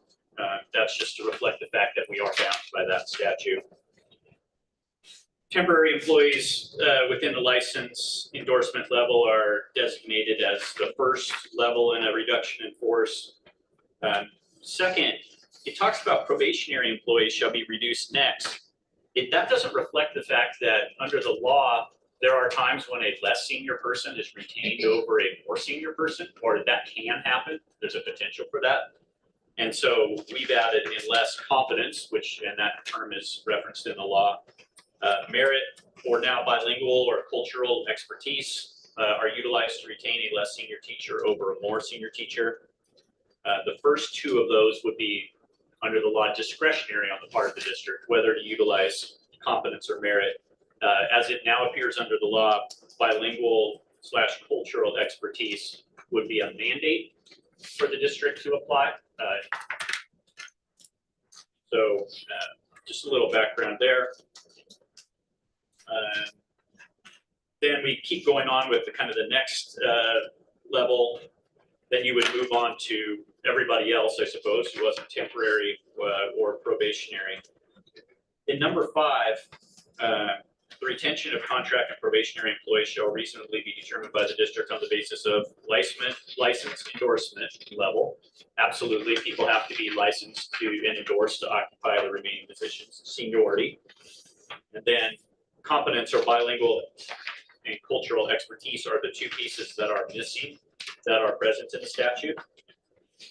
So we've added those. You have a contractual definition of merit that we haven't modified. What you don't have is a contractual definition of competence. The law requires us to have some measure of competence that can be used to retain a less senior teacher. And so we've simply proposed that it's as defined and applied in the statute, that we are incorporating the legal standard there. The law would allow you to bargain something different, but the law does mandate that you have some competence measure that you utilize in your reduction enforcement process. I believe that is the last proposed. And I didn't catch, Lindsay, I think you were presenting, there's some places like if you look in B2, where we have that weird 13-A-5-B, we're fine with changing all of those to the format that you want to use so as to catch them along the way. Perfect. I would also say that unless there's a really specific reason why we're using like the term teacher or classroom teacher, we're generally fine with using bargaining unit member. You don't see that reflected in our proposal. We'll just need to go through there and catch those various things. Yeah. There wasn't any questions? No. Okay. number, the 15 is the next article that we're discussing. Great, and it's the last one, so we're moving faster than I thought. We're easily gonna finish this in time. Yeah.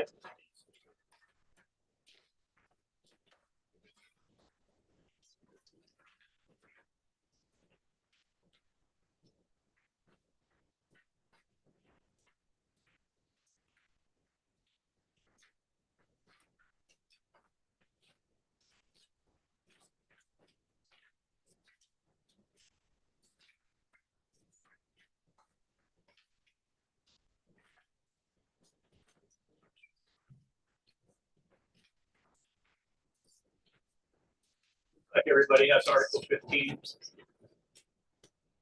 Excuse me. Okay. Article 15, paid leaves of absence.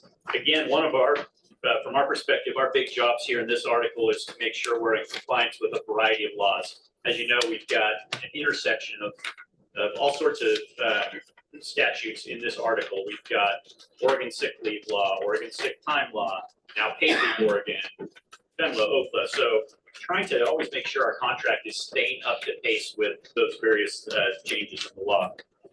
The first place that you see that is in A1, where we define sick leave. And right now, we have an overly restricted definition of what sick leave can be used for. Sick leave and sick time under Oregon law have to, and if we want to count one as the other, we have to make sure that sick leave can be used for any of the reasons set forth in the sick time law as well. Okay, so we have some of that because we had the employee's own illness or injury, and we had a reference to injury or illness of an immediate family member. Those are the two big categories. But then we've added kind of the catch-all, any other reason set forth in the Oregon sick time law. That would be, somebody can add on if I'm forgetting any, domestic violence, stalking, public health emergency. So there are other things you can use sick leave for that. And we could list them all out here. That'd be another way to do it too, instead of just saying other reasons set forth in the Oregon sick time law. But the purpose here is to make sure people have a understanding of all of the reasons they can use sick leave, and it was restrictive as written. Wrestled a little bit with A2 and how that language fits in now with our concepts of sick leave and sick time and paid leave Oregon and FEMLA and OFLA. So it's very specific section related to pregnancy and childbirth. Looking at 2B, it's not really sure exactly what that language was intended to do, that the section wouldn't apply should the employee commence unpaid parental leave prior to the time the physician considers the employee disabled or unable to perform assigned duties. Not really sure exactly what that language is trying to do there. Illness or injury or need for leave due to pregnancy or childbirth is in many respects no different from the other reasons that you have the ability to use sick leave or FEMLA or OFLA or paid leave Oregon, although you have access to some additional paid leave Oregon and FEMLA and OFLA. But so not really clear on what 2B was attempting to do. Then in what would be 2B, currently 2C, an employee shall have the right to use paid accumulated sick leave for parental leave. And then it went on to say during the first 12 weeks after the birth or adoption of a child, reduced by any period of leave. I mean, the law's far more complicated than that, quite honestly. And so that seemed like a poor paraphrasing of the law. So we've instead proposed to say, in a manner consistent with federal and Oregon law, including FEMLA, OFLA, and now paid leave Oregon. Not trying to restrict anybody's use of leave through this, actually trying to make sure that it's as expansive as the law allows. The proposed changes on page 2. On page 3, we are proposing a substantive change there. Obviously, we are proposing to delete the sick leave bank. Here's our rationale for that. That language was bargained at a time long before paid leave Oregon came into effect. From our perspective, it was designed to serve a purpose when people had exhausted their sick leave. They needed additional time off, paid time, and there was none available. Now we have a full 12 weeks of these partial paid leave in those situations. And so we view the sick leave bank as no longer being necessary given the presence of paid leave Oregon. I think we also reflect on the fact that your contract has a somewhat unique section, the extended sick leave, that has kind of different levels of additional leave that folks are entitled to after they exhaust all of their sick leave. Once you get up 11 years or more, that's another 20 days. So you would have whatever you have in your sick leave accruals plus 20 days plus 12 weeks. So for us, that's really stepping in and serving the purpose of what the sick leave bank is designed to do. That's the reason for that proposed strike. On the next page, page 4, just an addition down in C2A that we're bringing into paid leave Oregon or paid family medical leave into the equation as well. So we're talking about granting of time off, and that happens after you've exhausted your statutory leaves. There's a new statutory leave, so it needs to be included. On page 5, we believe some more technically correct references in military leave. The accurate reference there is any unit of the armed forces, not any unit of the United States Reserve. And then similarly, the bottom there, using reference to armed forces instead of service or National Guard. So for us, that's just cleanup to make sure we're more compliant with accurate terminology. That's the last.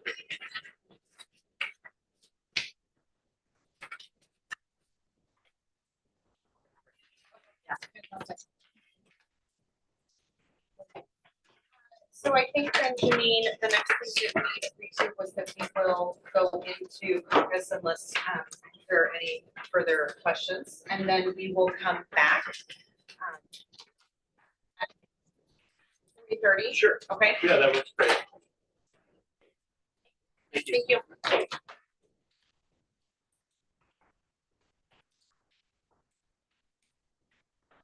I have one. Please help yourself to the group before you go downstairs, and we will be walking back.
So, welcome back, everybody. We have a couple of responses to your questions, and we have some other things that we would like to share with you. The first thing before I forget that we would like to ask for is a copy of your guiding principles. Okay. The 150 start date we would propose starts today. Okay, great. We do want to discuss our past practice of how we would count days that we meet during the summer, which we did run into the last time. Our past practice was that we counted the days up until the end of the year, paused that calendar until we met, counted the day that we met, and then went back on pause again until the school year resumed and we resumed. Yeah, we met during one time during That's July correct. or something like that. So we just wanted to put that out there as a, if we were to run into that again, we would propose that it would be the same practice. Okay. Okay. In regards to TA, we're gonna reserve the right to TA when we decide we want a TA. Okay. And then moving forward, we are ready to counter Article 2. Okay. And we are also prepared to pass our initial proposals for 11, 14, and 17. Okay. Can I ask you a question on the Yeah. TA piece? Yep. Does that include articles that either party is opening? I'm gonna say yes. Okay. I mean, just, it'll be good to know at some point, are we opening them or are we not? You know what I mean? Like just like you probably wouldn't want to hear from us on day 140 of bargaining. Hey, I know we never opened article whatever before, but surprise, here's a proposal on that article. You know, Right. I think that would be disruptive and problematic for the process, no matter which side was doing that, right? Okay, Waylon? Yeah, I would just add that we're starting the 150 day, count today.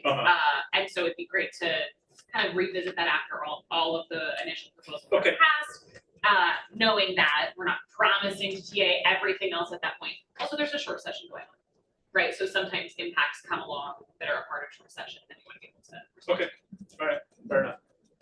Okay. Sarah is going to start with the counter for 2. That we'll pass around. Thank you.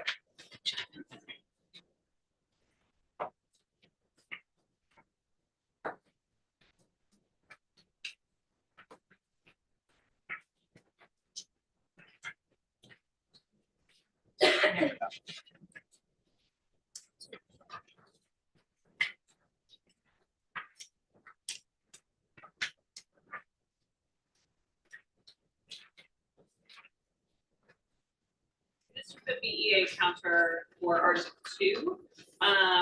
In A, you'll see we've added date of birth recently that was missing from some of the HB 2015 required 120-day reports. We put plural for emails and phone numbers, which to my knowledge is consistent with the statute. That said, BSD has a practice of delivering that every 30 days, so we just wanted to codify that practice and believe that is current practice. Additionally, we are proposing to adjust the calendar language. This is within 10 calendar days. Currently, my understanding is the district is out of compliance and is on a 15 calendar day cycle for that. So we are proposing a solution that has worked with other employers, which is to just make it weekly. It seems to work better with the workflow. So the contract would read, the district shall provide the association with the aforementioned information for any new hire each Monday following the date of hire. Date of hire shall be defined as the date a bargaining unit member completes their HR paperwork. So it just works to clarify, make that a more cyclical rather than, 1st and 15th or whatever has been going on is our intention there. Okay. Moving on with page 2. So you'll see sections of 4 and 5 struck and some new language in 4, which will then read, on the second Tuesday of each month during the calendar year, the district shall hold mandatory new hire orientations unless waived by the association. The association shall receive 60 minutes within the district orientation to conduct their own orientation. The orientation shall take place at the district central office unless an alternative site is mutually agreed upon.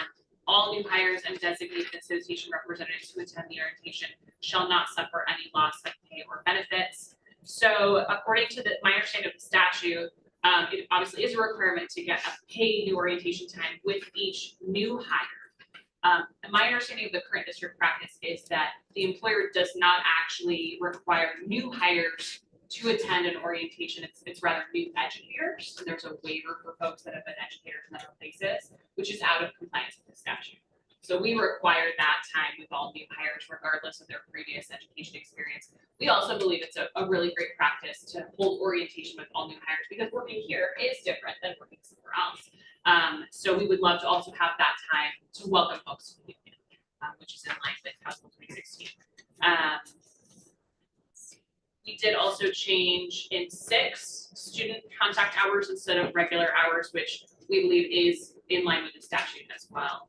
And then 7, the district shall schedule a time every September to conduct a contract training for all administrators and association building representatives. This has been a past practice in some years. I understand that the association approached the employer this year about doing that, and the employer was not interested in that.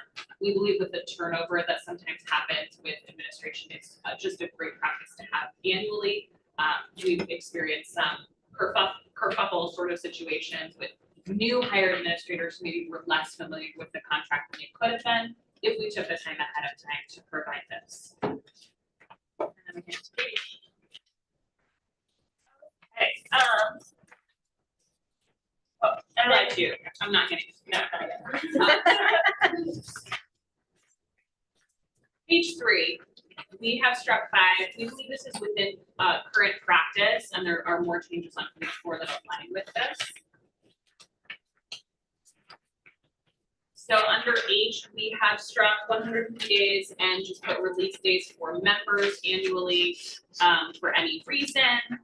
Struck for which, increase 10 to 20, change made a shall, and then struck the final 2 sentences of the first paragraph of H.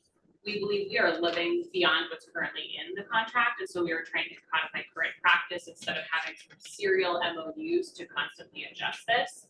So this is within the past several years of use of reality. Now I'm going to hand it to Katie. all right, so on I, we are rejecting your proposal of eliminating preferably bi-weekly. We are understanding that less ambiguity is better, and that while we are lucky enough to meet with the current HR staff almost weekly, the contracts are not meant for what is currently, people currently in place, but to anticipate anything that could change in the future.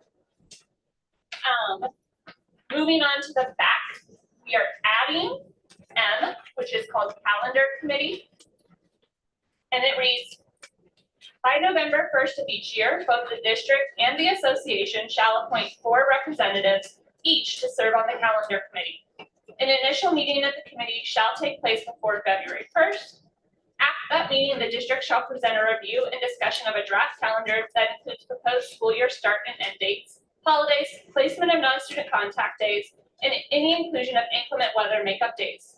Committee members will then solicit feedback from the people they represent. By March 1st, the committee shall reconvene and, using collective feedback, revise the draft calendar.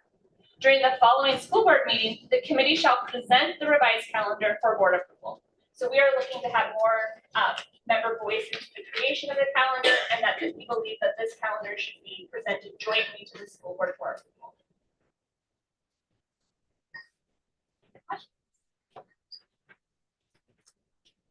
I don't have anybody on our team questions. Thank you. So next, we'll pass our initial for 11. Work here.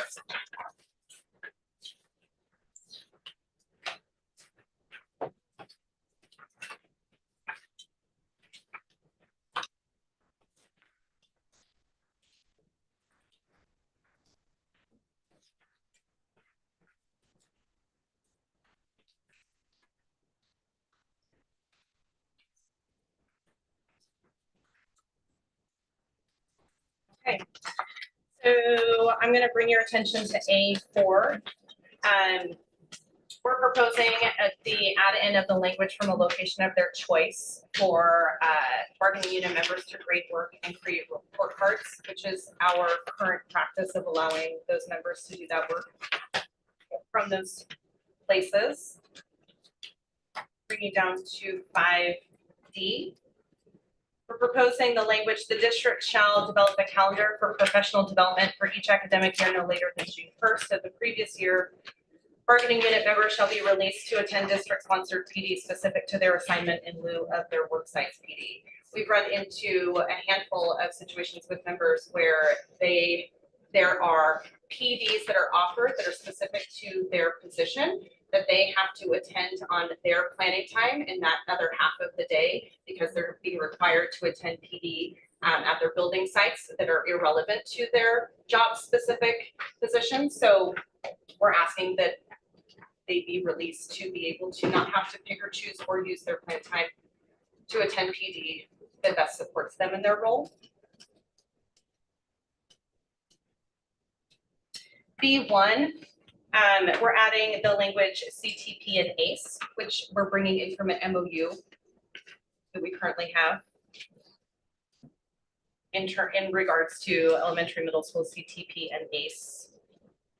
Bargaining unit members shall participate, shall offer conferencing as scheduled by the district.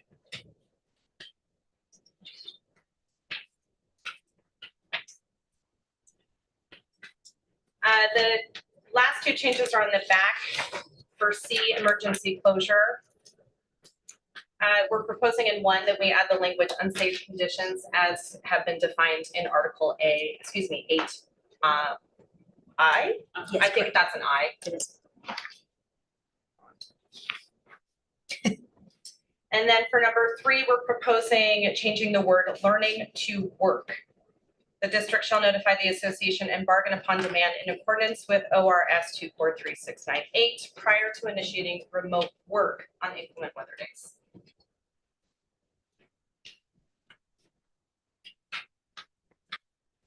Are there any questions about Article 11?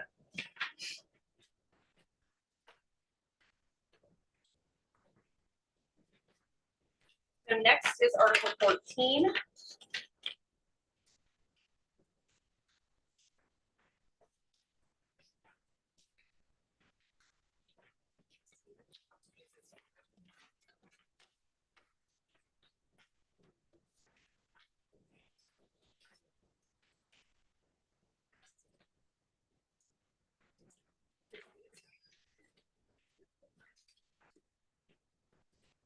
I have Article 14. I was trying to be silly, just be like, I don't know how to say this. We're moving this language to another article, that's all. Done. Are there any questions? Okay, and then. No, although I just was bargaining in David Douglas the other night and they have Article 13 and it just says blank article. It's like a choose your own adventure. Yeah. I would say, it's not all Like, do whatever you want. just whatever I'm at. The last article that we're going to pass this, today is Article 17, tuition reimbursement. Whenever they're ready.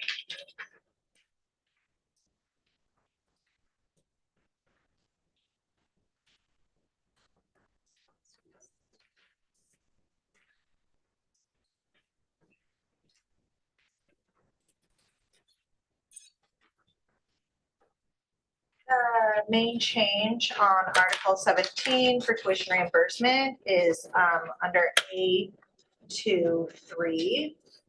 And that is to change workshops and conferences to allow the full use of 12 college credits. This allows more flexibility for members to participate in relevant professional development, no matter the form it takes.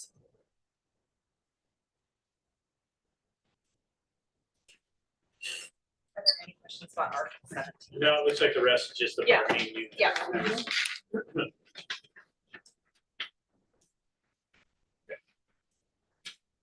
Okay. And that concludes what we have prepared at this time. Great, thank you for sharing those. In terms of our next meeting, I can give you a heads up on some things that we will be prepared. I have a lot of letters. Next time, we will be presenting what we're calling Article X, Article Y, and an MOU. And if we have to do a Z, then we'll circle back to AA. Just kidding. We are prepared to bring you 5 to 7 and 9. And then we may have some other ones, but we have to look at time. For sure, 5, 7. And those are our for sure X, Y, and MOU, but we will also, we have the intention of being prepared to bring something else down. Yeah, and our conversation might change a little bit with these ones that you brought us. Fair.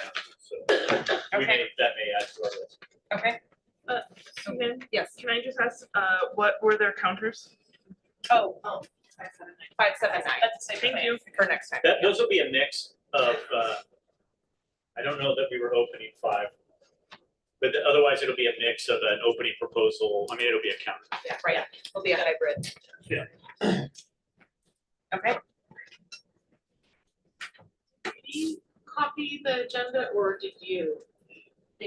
We did. Could we do it just not, we just don't like? Yes. The And copier, bigger.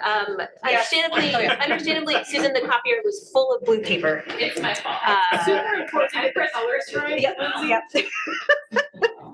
You special.